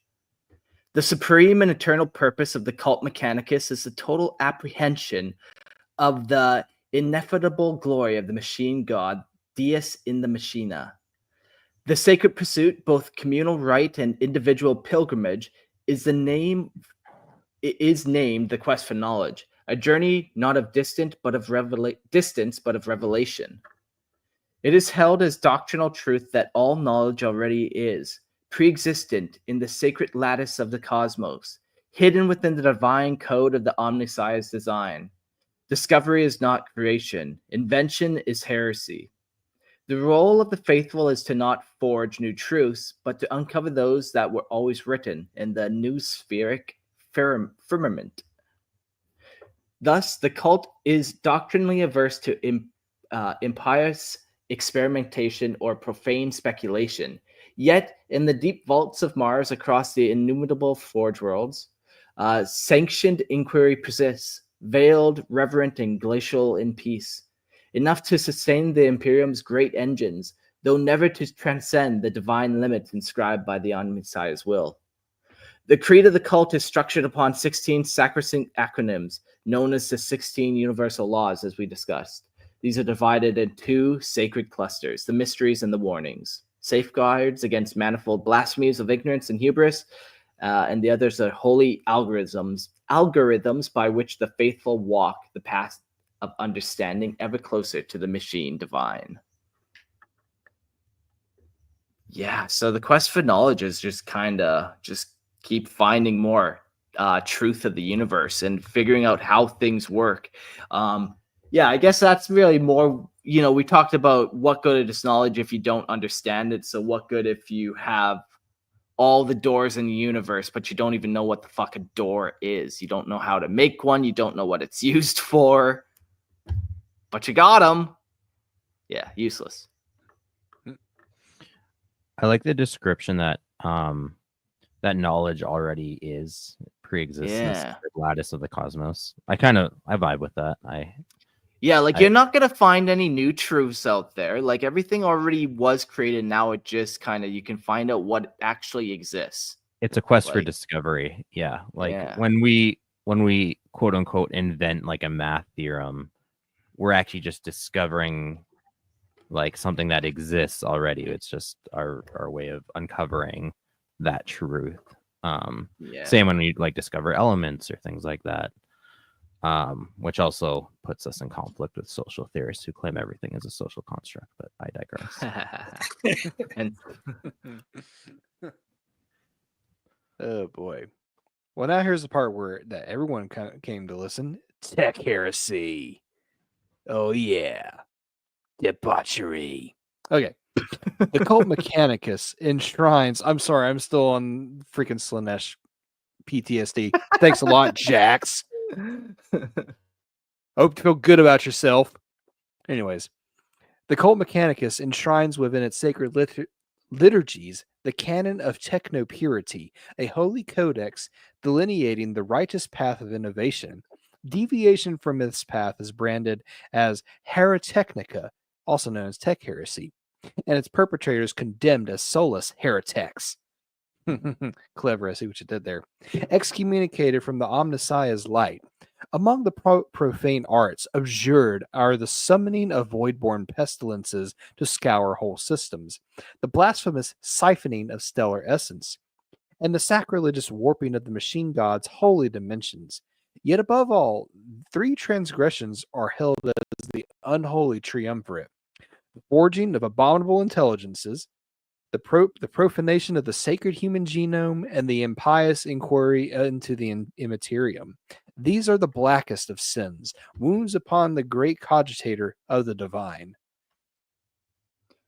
Yeah, those are good laws. AI, it's always going to lead to the end of humanity every time. Don't fuck with the warp. I mean, I like to give the Mechanicus a lot of shit, but they're not entirely wrong when they made those rules specifically. So, yeah, and you might think. Sorry, go ahead. No, you. I was saying you might think it's weird that they introduce one of the laws is basically don't mess with the human genome, but then going back to their 16 rules, there was the one about the human soul is granted by the by the machine spirit, by the Omnissiah and everything. So they acknowledge that there is a link between humanity's biology and machines, presumably because without humans to build the initial machines, they wouldn't be there. Yeah. Yeah. All right. So with that, heretics. A heretic is the profane outcast of the Adeptus Mechanicus, a once sanctified servant of the Omnissiah who has diverged from the hallowed strictures of the cult Mechanicus. They are those who, in insidious defiance, fracture the sacred trust of knowledge, commanded by loosening the Mechanicus' divinely mandated dominion over technological lore, or by succumbing to the sin of unblessed innovation, unauthorized thought, individual experimentum, unaligned with the will of the Archmagos Doctrinalis. Some heretics, blinded by ambition, pursue the arcane illumination of forbidden data. In the empty echoes of their prayers, they come to believe that greater understanding lies beyond the prescribed canticles. In error, they surmise that deviation is a path to wisdom rather than obliteration. Often the seeds of heresy are sown not in the crucibles of Mars, but in distant spheres, among the Ordo Malleus within explorer missions to the galaxy's black reaches. There, the tech priest may be isolated from the unity of the noospheric chorus and the sacred archives of Mars. For many, such trials refine faith and renew the right of purpose. But there are those few whose cogitators begin to run divergent logic threads, questioning, adapting, creating. Thus begins their descent into profane solitude. Yet no matter how their fall commences, the path of the heretic is laced with the peril most dire. Discovery by the faithful results in swift retribution. They may be cast into the cleansing fire or have the holy sigils of the Omnissiah burn from their flesh before it is repurposed into servitor form, a final act of redemption through obedience. Heretics and their paranoia become ever more isolated. They excise communion with the faithful, replacing it with encrypted binaric mantras and defense-obsessed augmentation. They graft themselves forbidden weaponry and unblessed armor, sacrificing sanctity for survival. Their minds, once in tune with the machine god's pulse, thrum with unapproved frequency. It is crucial to note that heresy is not always the path to the ruinous powers. Though some heretics are inevitably seduced by the whispers of the warp, others remain stalwart in their resistance to chaos. Yet even without demonic taint, their deviation renders them abhorrent in the sight of Mars. Apostasy from the machine god's path, regardless of its alliance, is enough to mark them as separate from the sanctified order, as not of the Mechanicus. Thus are they distinct from the thralls of the Dark Mechanicum, but no less accused. Yeah, this is something I was actually just thinking about and decided to hold off on it for a second, but I really liked when I learned that you could be part of, I guess not necessarily the Dark Mechanicum, but you could be, a tech heretic. I feel like you could even maybe play Dark Mechanicum as not being a chaos worshiper, but just not following the prescribed Mechanicum, cult doctrine. For sure.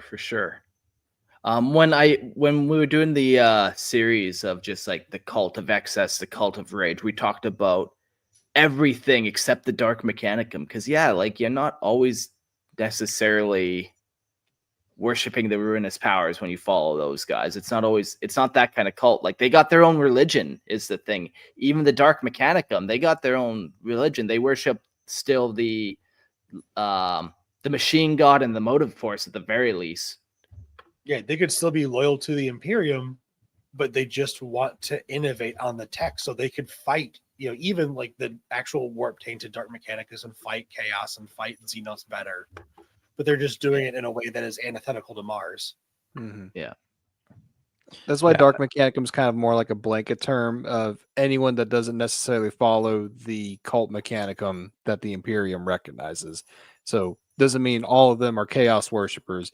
It doesn't mean all of them are horrific, horrific scientists that throw ethics out the window. It's just they don't necessarily. It just literally means they don't necessarily follow the Omnissiah as recognized by the Imperium or the Mechanicus on Mars specifically. Yeah. Yeah.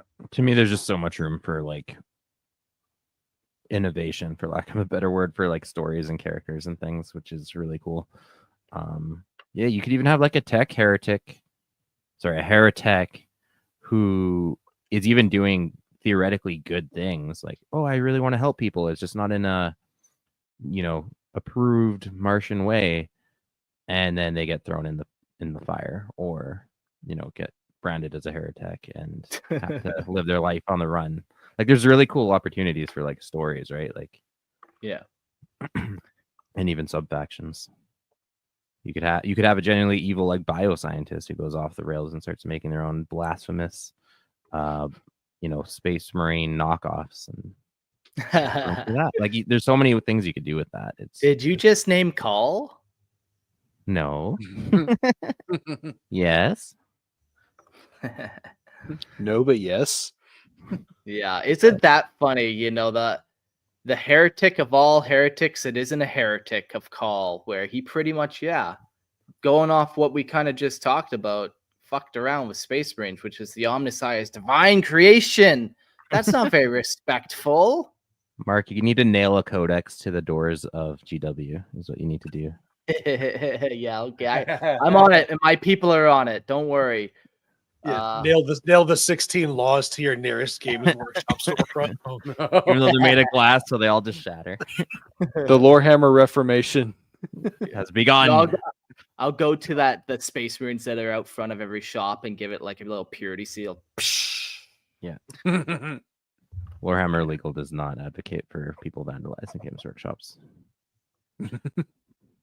Man, I like that, though. We're framing this as a reformation. The lore has become perverted, and we're here to set it right. Set it right. We got to have the Reformation before we can have the heresy. So, and then we can have the violence. There we go. That's where it always ends. But you're right. That is what we're here for. All right, let's get into the organization. By the Omnissiah's sacred design, each forged world is governed by a fabricator general. Yet it is the most blessed fabricator of Holy Mars who stands as arch-mandate of the cult Mechanicus.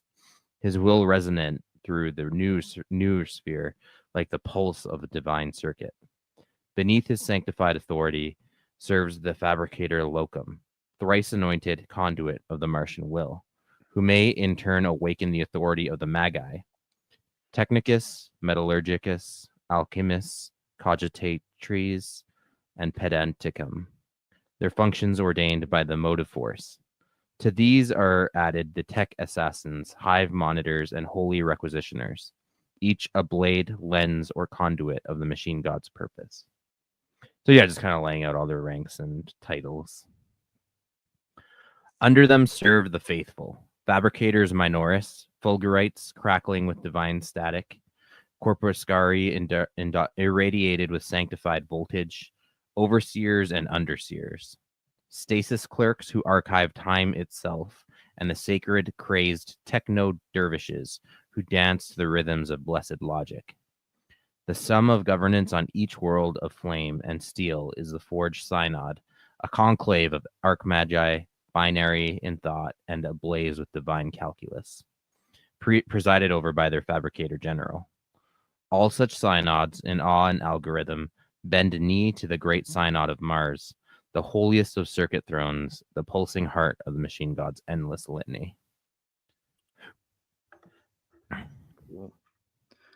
So then we break it down a little further into holy orders.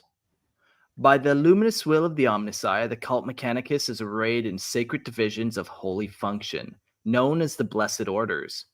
Within these consecrated circuits, the tech priests may transmute their designation in accordance with divine necessity, as ordained by the rhythms of the machine god's ineffable logic. The orders of the Magi pursue arcane trajectories, data paths of glory or ruin, charting spirals of enlightenment through data spores in flame. The Genitors, sanctified vivisectors, dissect the profane flesh of the Xenos and describe or transcribe the biological lexicon into chrome and sinew, forging aberrant sanctities of flesh-warped steel. The Ordo Logis, contemplatives of the Omnissiah's unforeseen flow, divine future inputs through sacred calculus, forecasting resource expenditure, distribution matrices, and sacred data requiems. My God, I feel like I'm watching that video where it's like talking about office workflow and. I was gonna say, would this make math class better or worse if they raised it? Right. Sacred calculus. Yeah, it would be better because it comes with like if you get the question wrong, they grind your limbs off. So you'd really try. Yeah. Big but- impetus for success there. Yeah, exactly. And the final sacred order so far, we have the Magi, the Logists, and the Genitors, but we also have the Artisans, sacred forgers and restorers, labor in prayer to weld and manifest the holy instruments of war. Each plasma coil they sanctify, each bolt round they anoint, sings praise to the machine god, and the heat, fire, and righteous function. Yeah, so now we'll dive a little deeper into those 4 holy orders. Like I said, there's the Magi, Generators, on. Logi, and Artisans. Before you move on, productivity must just be in the toilet when every bolt needs to be sanctified while they're on the production line. Oh, yeah. Yeah, but like I think what happens is like they just have a fan at the end of the warehouse with like a little mist bottle of holy oil. And it just miss the whole and accounts for everything. Yeah, exactly. Fun fact, the Orthodox Church in Russia is very involved with the military, and they have like there's videos of their priests and stuff like anointing missiles and stuff like that. Very 40K. They have a drop. Yeah, they have a drop church that's like an inflatable like church that they can parachute priests in onto the battlefield like out of like airplanes. It's Wow. Fuck Yeah. yeah. it's really 40K. Like A church bouncy house they just drop out of. yeah, pretty much. But they have like icons in it and stuff, so it looks like a 40K. It's Oh, very, very So 40K. Yeah. Look that up. Yeah, there's tons Yeah, of like I pictures. But yeah, I guess if you're spending $70,000 on a missile, you're gonna fucking pray for the thing before you shoot it. Oh, no. I mean, yeah. Oh man. So like Mark said, one of these is the Magi or Magi, depending on what region of the galaxy you're from. Blasphemy in binary, corruption encoded in flesh and thought. The so-called Magi are a heretic cult of profane logic, lineally descended from the apostate Moriana. She who spat upon the throne's circuitry and sought to overwrite the divine firmware of the Emperor's will. Cloaked in the corrupted dialect of the God incarnate heresy, they seek the divine avatars, not for sanctified resurrection, but for null scripture and antithesis. Where the faithful would ignite the path of the Omnissiah's return, the Magi, vile in protocol and motive, would halt the divine subroutine, sever the second coming, or worse, repurpose the avatars as demonic conduits, unifying corrupted code and warp entity to force a chaos divinity into the Imperium. Their purpose is unholy. Their end is annihilation. Their very existence is a virus against the machine god's perfect logic and must be purged. And must be purged with the sanctified flame and the holy algorithm alike. Yeah. Plain Jane makes a good point. It's pretty sure they grind off your limbs when you get it right, so you're closer to the machine god. So yeah, the holy flame is for when you get it wrong. It's a cruel place. So for the Magi, are all the Magi would be like Dark Mechanica members? That's No, what no. it's looking like, or just like a really bad offshoot of. I don't know. I don't know where I was going with this. So, Or is this like maybe this is just like for that like branch of like the darker Magi? Whereas like because there's like the different Magus within the Mechanicus also. So Yeah. Maybe I wrote something down. Honestly, that looks like I wrote something down wrong, to be quite honest. So we're going to chalk that up to Mark as a dumb bitch. And this shouldn't be like this. This is one of the holy orders, so it shouldn't be heretical. Yeah. Like, and I imagine like there probably are like the Dark Mechanicum versions of them as well. So it might just be like that half of it. Okay, yeah. I'm glad, because I was getting confused the entire time I was reading this. I'm like, this is supposed to be a holy order. Why am I reading about heretics? My bad, folks. That's right. Mark, Just take you didn't put everything enough- Gerald read and flip it to the good side, and that is the Mechanicus of the Adeptus Mechanicus. Yes, there we go. Schedule mark for servitorization. He didn't pour enough holy oils on his laptop before he was typing Oh man. No. Man, thousands of autistic children everywhere disappointed in me for ruining the lore. How You could I broke do the it? lore. It's right. You're our dumb bitch, and we love you for it. So after Mark, the I'm gonna Magi, nail a codex to you. No, no. not the forehead. The Codex Lorehammer does not support this action, but I look forward to it. So after the Magi, we have the Janitors. The Janitors, sanctified order of divine anatomy, are ordained within the ruling priesthood of the Adeptus Mechanicus, known also as Magos Biologus. Shout out to Dad Hammer. They decipher the sacred code of flesh, mapping genome and sinew as expressions of the Omnissiah's will. By decree, they dissect the alien to unmake it and sanctify the human form through augmentation. Among the few permitted to study Xenos, they labor in hidden vaults like Anphelian base, decoding Tyranid bioheresy to forge holy counterscript. Janitors march with explorer fleets bearing the binary rite of purification to every rediscovered gene line. This is like, I know this might sound weird, but this is probably what I would do if I was going to be in the Mechanicus. Is I would want to be a janitor, and probably one of the Xenos ones. Yeah. It'd be fun. It'd be so different. You'd see such bizarre and interesting things. Yeah. Yeah, like What's that book with all the dissection diagrams in it? I forget what it's called. It's old. It's an old 40K book, but like it's pretty much the Xenophology or something. yeah, like it's an older 40K art book where there's a Magos biologist who's like dissecting aliens and like writing about them, and like they have like pictures of like dissected Tau and all kinds of Xenos. Okay, I've seen some of those pictures. Yeah. I wonder if these specific Mechanicus tech priests interact with the Order of Xenos a lot, or the Death Watch, because of I would imagine how often they interact with other Xenos races. Yeah. Yeah, I would imagine, because it sounds like there's very few of them, so they would be pulled into like inquisitorial cadres, and these would be the ones that would be making like the virus bombs and stuff. Yeah, how better to kill Tyranids if someone who studies Tyranids and knows exactly what at least this strain's weaknesses are, and there's also, kind of going back to the Magos things, there are like tons of disciplines. Sure. Mm-hmm. Yeah. Like there's a whole list, but yeah, you have the biologists and janitors, you have, cartographer, well, cartographicus, which is like cartography. There's like a geologist, which is like obviously geology.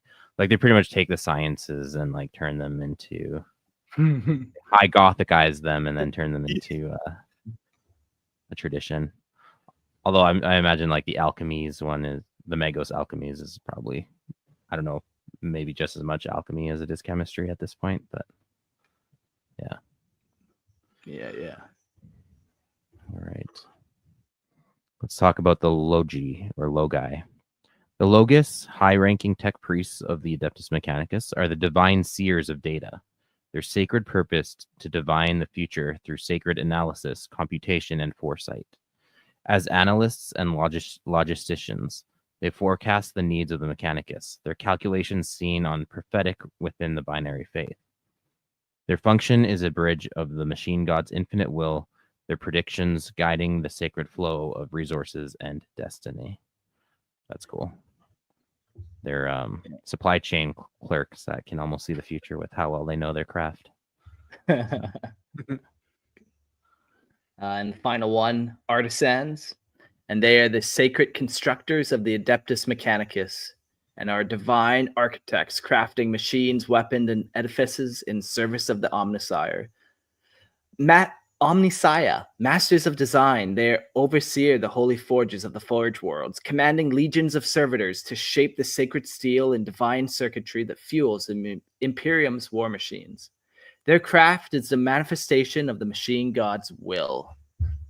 Cool. So yeah, just all the guys who are out there building, like this is the vast majority of the Mechanicum and all the different ranks in it, from, you know, the lowly line workers to the factory managers all the way up to the top. So one thing I was thinking is if there was ever going to be any like innovation that came within the Mechanicus that like didn't come from the Emperor or like, you know, other like weird fringe plot reasons, like if there's gonna be actual like within the Cult Mechanicus innovation, would it probably come from the Logi, since they're the ones that do all this like foresight computation and analysis? Like they could finish some, you know, hundreds years long computation and be like, this led me to, you know, this innovation from the Omnissiah to do this thing with, you know, these machines.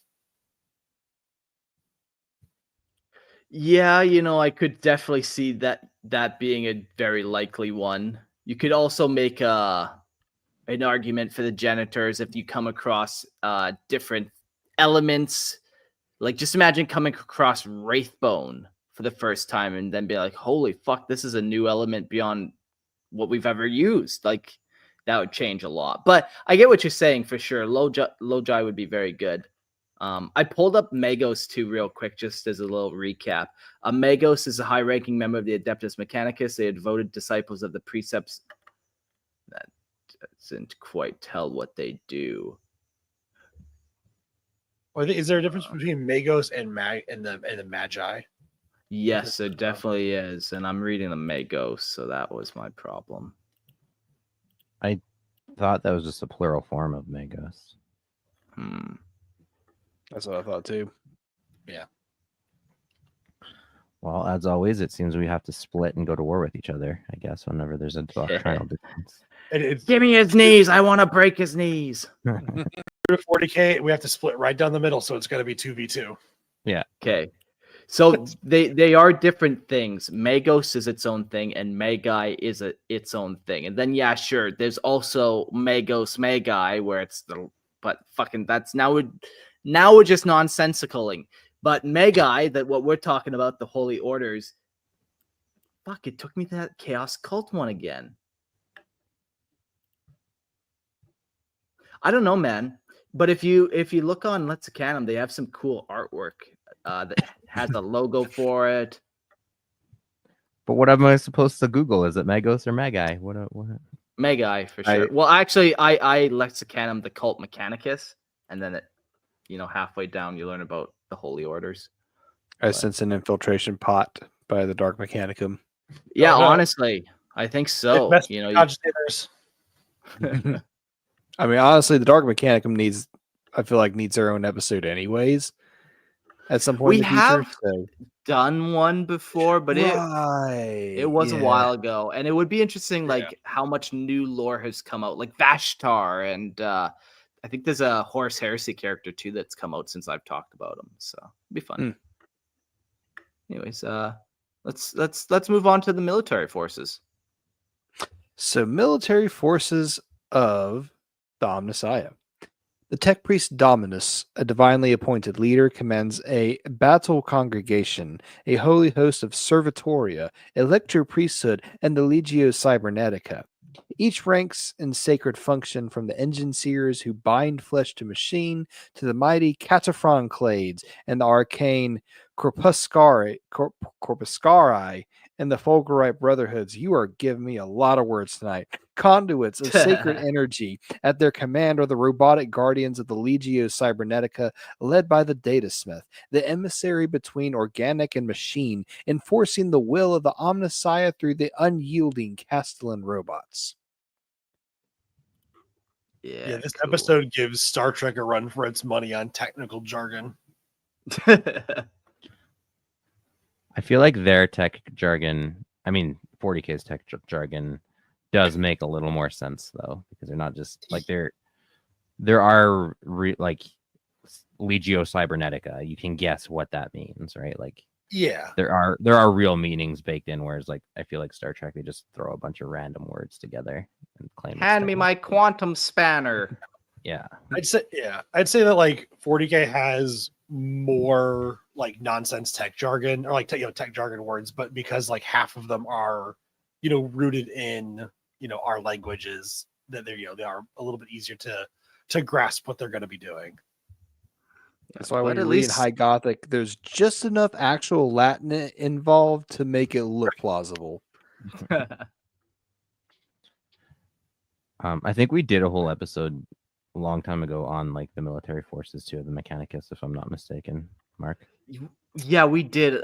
Definitely the Legio Cybernetica one. We did a huge episode on that. That was episode 69. You know what? I think you're right. Maybe we skip this little section because we're running out of time here. We mentioned it briefly. There's the servitors. There's the tech priests. I did write down 6 pages of servitors, which I'm going to, copy and paste that into its own episode of Servitor Mania, and it'll just be 2 hours of just talking the servitors. Everything from golem servitors to technomedic servitors to munitorium servitors to you get the fucking point. There's a servitor that can tell you all about all the servitors that they have.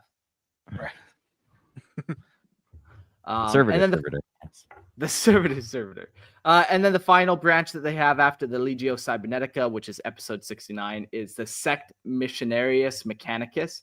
I'll read this one because I'd never heard of this one before. Or Chris, if you want to, you can read this one if you know where it's at. Yep. The Sect Missionarius Mechanicus. Sacred heralds of the Omnissiah's divine will. Seek to spread the worship of the machine god, guiding imperial citizens into the sanctity of the Mechanicus. Their sacred charge is the great work, ascension through the acquisition of knowledge bestowed by the Omnissiah. In their zeal, they strive to illuminate the path to salvation, though the Adeptus Mechanicus, in its sacred isolation, does not fully embrace their proselytizing. Yet the Missionarius remains steadfast, seeking to bring the light of the Omnissiah to all. So, just missionaries, Mechanicus missionaries. Kind of cool, It is kind of fun to think that there's some Mechanicus members out there trying to just tell regular humans about their crazy wonky. Yeah, we come on over. We'll grind your limbs off. No big deal. We'll hook you up with this cool toaster arm. Like, yeah. It's for the pursuit of knowledge. Come on, bro. It's just more knowledge. I like that meme. Like, come on, bro. Just a little more. It's like crying. Come on, bro. Worship the machine god, bro. Would you like to talk about our Lord and Savior, the Omnissiah? We have toasters. Just imagine like Mormons with robot arms coming to my door. It is interesting that the sects, they are defined as a sect in that like they're not necessarily mainstream. Like we said, like Mechanicus is very like insular. They don't like to proselytize so much. So this is like a subgroup of them that are kind of like, a little bit probably more on the fringe. Like, we're not going to persecute you for doing this, but also not really in favor of it either. That gives me an idea, but I might come back to it later if we've got time in the episode. Okay. Well, we got time. Say now, I think.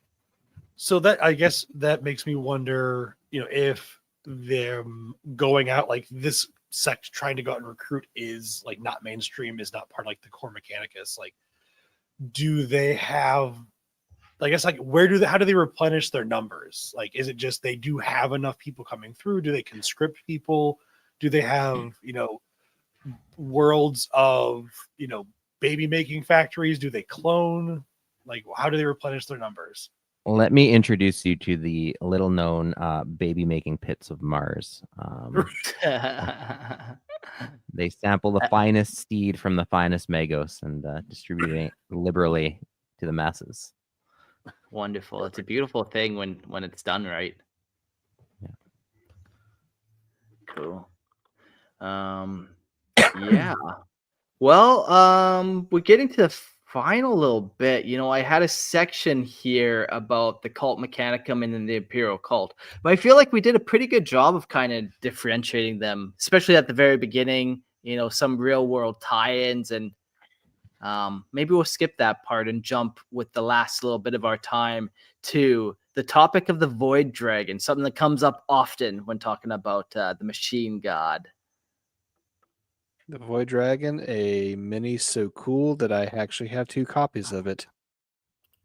Maybe worry, they're all that's the gonna be void dragon we're talking about, but maybe it's a different one. Hard Oh, to who say. knows? Hard Who to knows? say. Well, let's dive in and find out. In the hallowed whispers of the cult of the dragon, the machine god is not merely a divine presence, but a living, breathing relic of an era long forgotten. They speak in awe of the Satan shard known as the Void Dragon, an ancient cosmic titan of unimaginable power now bound in the stasis tomb forged by the Necrons beneath the darkened sanctum of the Noctis Labyrinth on Mars. Before the dawn of the Imperium, before the Emperor himself strode upon Terra to unify mankind, he confronted the Void Dragon. In those earliest days, his divine might could not cleave the Satan asunder. Instead, in his boundless wisdom, he cast the great and terrible being into the depths of Mars, that its primal energy might stir the birth of the Adeptus Mechanicus, a sacred order that would prove instrumental in the Emperor's great designs. Long before the light of the Great Crusade shone upon the galaxy, this, the grand lie of Mars, lies buried beneath the sacred sands of the Red Planet, entombed within the very husk of the Void Dragon itself, the secret of all secrets. The veracity of this myth, once relegated to the realms of the blasphemous and the obscure, has grown weighty in the eyes of those who witness the awakening of the Necrons. It is said that a fragment of their ancient war host, so vast in their reach, managed to breach the sacred defenses of the Imperium. Their metal steps echoed through the darkened halls of the Segmentum Solar, striking the heart of Mars. Their aim remains a mystery, for though the Necron forces were met with the wrath of countless Skitarii and the Emperor's Titans, they left no trace of their purpose upon the Red World. Yet it is the unthinkable that lingers. How, with silent stride, they passed unchallenged through the sacred territories of the Imperium, even unto the very heart of Mars. In the wake of their intrusion, the Mechanicus imposed a shroud of secrecy upon the Noctis Labyrinth, a perdita zone that now stands as an iron curtain, its sanctity guarded by nothing less than an entire Skitarii legion. Thus the machine god's will endures, concealed within the depths of Mars, while the secrets of the Void Dragon remain locked in the crucible of the machine's divinity. And now, Mark, I think you said you had a crazy conspiracy theory regarding the Void Dragon and Musk. Yeah, we'll get to it, but let's keep building up this a little bit more. We've thrown out some concepts, so before we get to all our theories, we'll keep building. So up next, let's just talk about the actual Void Dragon, the Satan that we think is the Void Dragon. Because we don't know, man. We don't necessarily know. All right. So the Void Dragon, the most exalted and transcendent among the Catan, sorry, to make sure I wasn't muted, is venerated as the epitome of forbidden knowledge and unholy mastery over the very fabric of existence. Its wisdom extends beyond mortal comprehension, and it wields the unrefined Blackstone with a divine grace, commanding its raw power as though it were a hymn unto the machine god itself. The celestial force is released in an immaculate cascade of energy coursing through the necrodermis of its Catan shards. Their forms shift and flicker, ever in a state of divine flux, as if caught between the infinite dimensions of reality and the imperceptible weave of the void. The physical manifestations of the Void Dragon are but shadows eternally changing, bound to the quantum interplay of the cosmos, a constant cycle of transcendence and dissolution. Or, you want to read that part, Mark? Or it's just Elon Musk, who's been banished to Mars for being a nerd and locked away. Fucking It's nerds. not that deep of a theory, really. That's all you got, Mark. Eh? That's all the evidence That's you'd like all- to put before the court. Yeah. You be the judge. Elon Musk's final SpaceX launch was just him, and it crashed into Mars, and he was there in stasis now. That's all it is. Yeah. Oh, no. Yeah, so the Void Dragon, it adds this unique element of this like master of the Materium where you can bend elements, you can make things kind of just happen, and it's not through warp, it's through like material mastery. Science, some people call that. Yeah, you can bring things to life almost even, and I'm just thinking like where would that fall? Would that be like the Omnissiah pretty much? Like, okay, if that really is what's causing this whole Mechanicum craziness, it's not the machine god itself. It can't be, because that's like the Omni everything. Like that's a creator. So the Omnissiah, yeah, maybe it would be a good Omnissiah, the Void Dragon.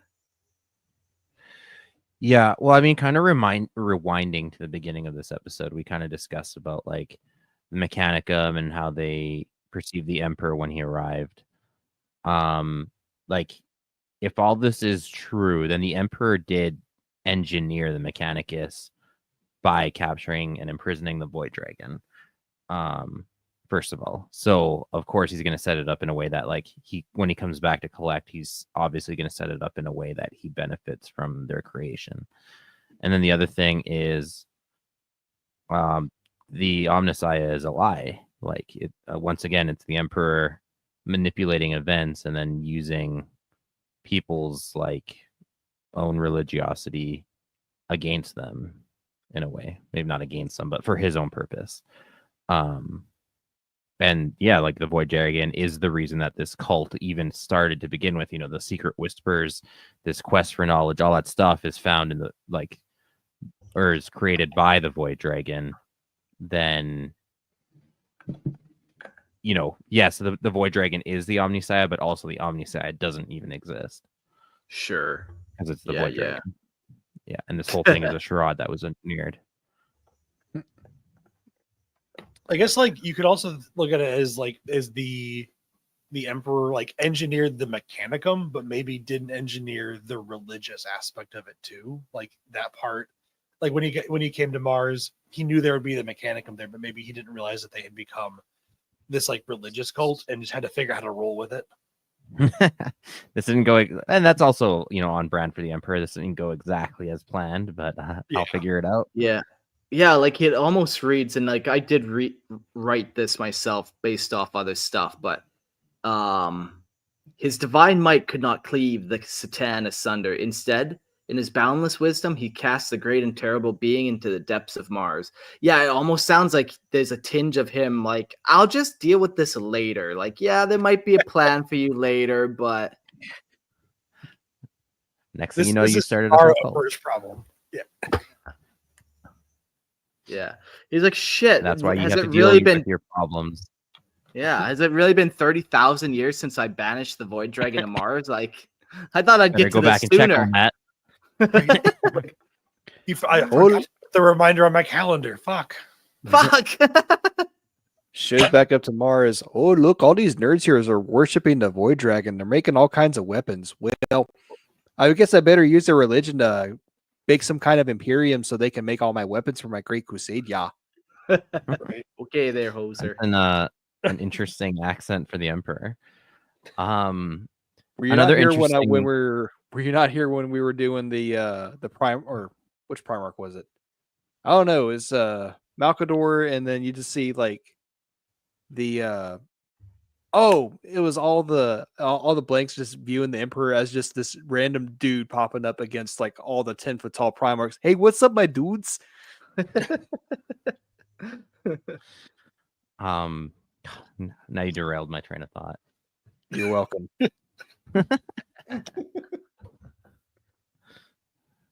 Oh yeah.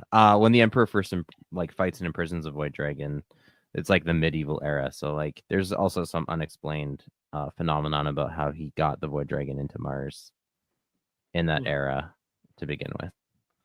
Maybe he rode the void dragon to Mars. Who knows? Yeah, but like with him having warp powers, he could have opened up a small little warp teleport gate. Sure, like, sure. You know, technology isn't the only means back then. Yeah. Or there was a Dolan gate on Earth that goes to Mars that he used to. Or even maybe not a Dolan gate, maybe Webway, or that was specifically discovered much later, the Webway. So maybe not. And anyway, there's ways. The Emperor has his ways. Sure. If he can start a machine cult thousands of years into the future, he can figure out how to get a dragon onto Mars. Which would make him definitively not Elon Musk, who has failed to get a rocket to Mars yet. So, you know, potato. He's not dead, so it's not a failure until he's dead. And no, that's not a threat to him. Warhammer League. Warhammer League will Legal, fix this in thank you. post, please. Yes, they will. All right. Shall we talk about the cult of the dragon? Yeah. A subset that has emerged around the void dragon. In the sacred chronicles of the Mechanicum, there exists the shadow of a forgotten faith, a cult that once thrived within the desolate and forsaken recesses of Mars.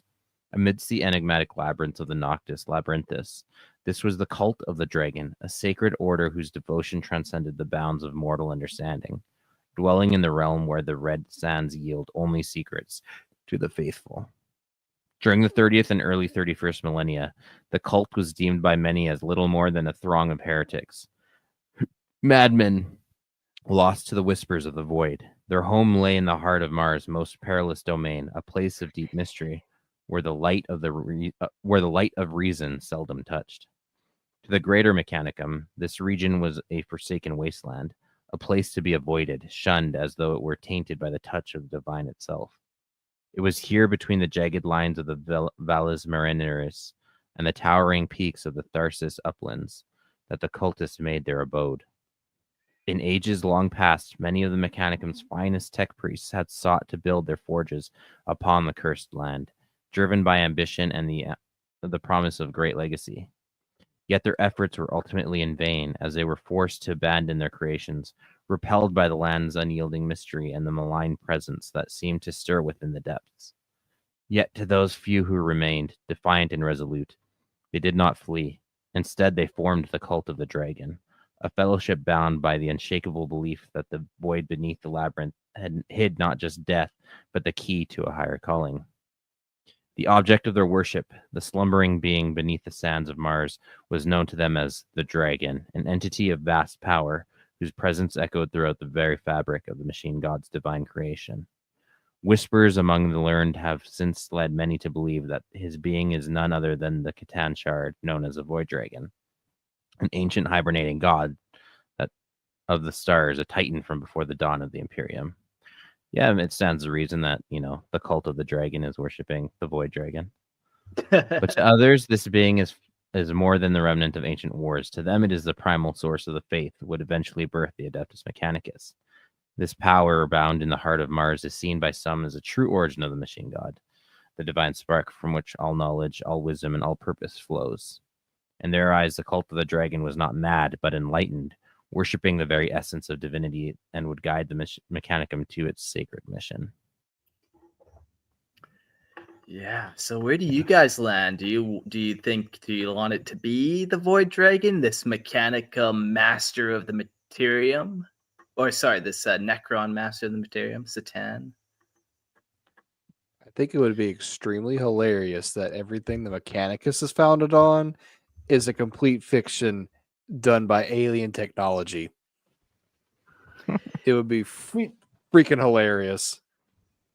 Yeah, I like the idea. I don't know if I would say it would be a complete fiction, because they're being influenced by this, they're not being influenced by the warp. They're being influenced by reality, by this reality shaping being.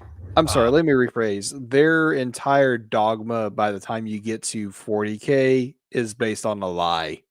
because Yeah, they abhor the alien intelligence, they abhor the alien technology, but everything is founded upon the Void Dragon, which is a Necron being. Oh yeah, I love the contradictions in that, and I think that plays super well into the setting of 40K. Like every little bit of sort of like conflict that you can add into something without completely destroying it, I think really plays into the 40K setting super well. So like I like the idea of it being the Void Dragon. I would love for I don't know if I'd say I'd love for that to like actually come out, but I love that the idea is there that it is the Void Dragon, that their society was, that was built on a Xenos, and that it was built on a Xenos planet there by the Emperor. And so, it keeps causing these little schisms to keep happening within them. Yeah. I don't mind it being a Satan shard, the Void Dragon, as much. But way back in the day when this kind of came out, it was Satans were a little different back then, and sharding operated a little differently. And we definitely didn't have the Void Dragon model out at that time either. But I don't mind it now, where it's like, okay, yeah, no, this hasn't actually captured a whole Satan. This could just be a small piece of the Satan. It doesn't take something out of the universe and lock it away necessarily, which is kind of nice. Just takes a piece of it. Yeah, that kind of had me thinking, because they say the Void Dragon, but we know it as a shard because the shard of the Void Dragon is available as a Necron unit for whatever army. And we also know that the Satan are scattered into thousands of shards across the galaxy. Yeah. Yeah, and this might just be the biggest one, possibly, but we have no reason to think that. It could be the smallest one at the same time. Yeah. Maybe it's just this shard is the Void Dragon, and it's a shard of a larger Satan that we don't know the name of, too. Sure.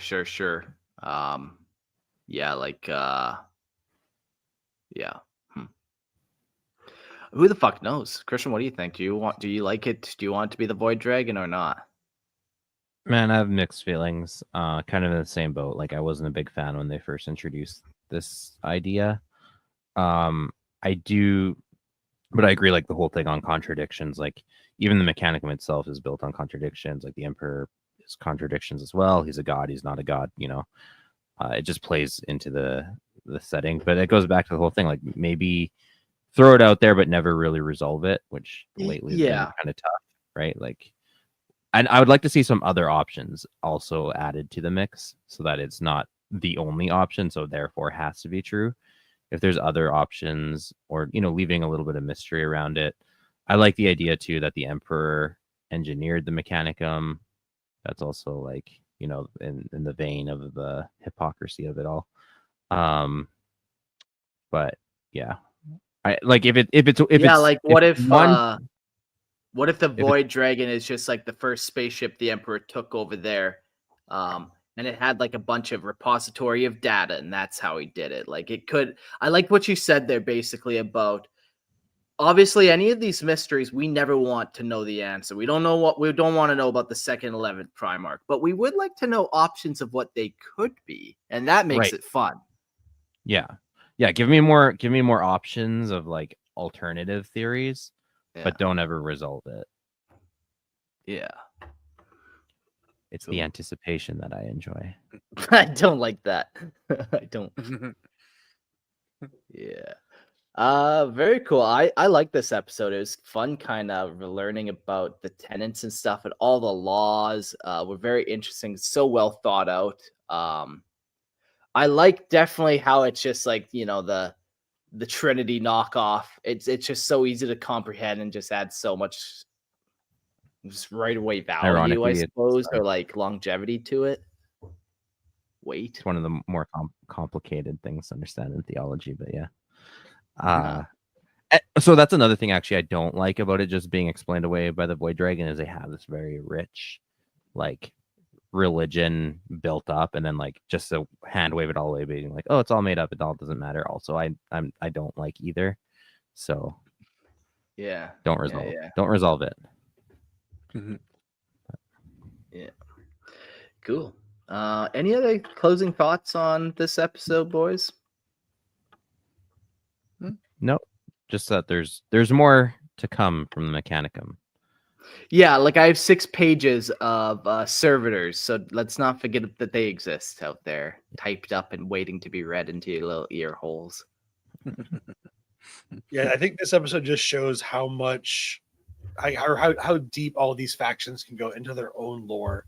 That, with somebody who's more new to the hobby like myself, even listening to Lorehammer episodes and reading Lexicanum and starting to read the books, like that's just breaking the tip of the iceberg with each of these factions. They all have this such well written minutia to them in some aspects, whether it's these laws of Mechanicus, or delving into what's been written for like the Codex Astartes. All these little bits of world building that add up to the hugeness that is these factions.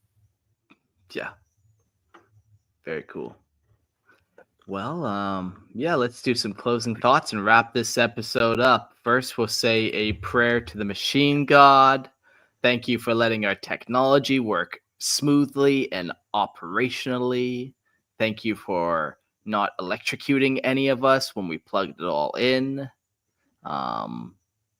Thank you for the smoothness people will find going to Lorehammer Listener Lore Podcast. They'll have smooth transitions over there. That was awful. Okay, carry on. Go check out Lorehammer Listener Lore Podcast. I read homebrew lore. And I know Court's not here, but he does have his own podcast called the Funkatronics Rex Podcast. It's fun. Give it a listen. If you want to hear more of my dulcet tones and other wacky voices, not my Trump voice, Jax. I don't know what you're trying to go with that. That wasn't my Trump voice. I was trying to be ecclesiastical here. Anyways, head on over to the Grim Lore Podcast, where my co-host and I talk about Warhammer Fantasy and some Age of Sigmar and other settings like Halo, Destiny. And we were given a request to talk about Marathon, which apparently they're having a reboot. They're having a reboot happen, so might be worth looking into. So we are currently on hiatus though, because some stuff has come up with me and my co-host. So we're not going to be releasing any new episodes for a little bit until that gets resolved. But we still got some episodes for y'all to listen to. So nice. Sounds fun. Yeah, there's always a lot to listen to out there. So. And if you like the world of Pokemon, trying out a new project called the Pokalore Podcast. Ironically, not a podcast yet, but currently can watch us on YouTube. So come check us out there. Trying out the visual medium a little more experimentally, but nice. Very cool. Also on YouTube, I have just recently started getting back to uploading videos. If you would like to watch me attempt to learn how to be a blacksmith, check out my YouTube channel of Stout Hammer Forge. Come on, watch, give me suggestions if you want to see me try to make something. It was therapeutic the one day I was watching you just bang whatever. You were making a little knife, and I was just watching you forge. Very cool. What an art. First steps on the road to the Mechanicus. You're a baby artisan. Yes, setting up my own forge world in my garage. That's can't wait for the episode where you amputate your hand and graft a hammer to it to ascend. Very cool. All right, boys. Well, that's that episode. I think up next is Rogel Dorn and the Imperial Fist. So we'll see you guys there, and get your fisted for the Emperor ready. Here we go. Adios, everyone. Good night.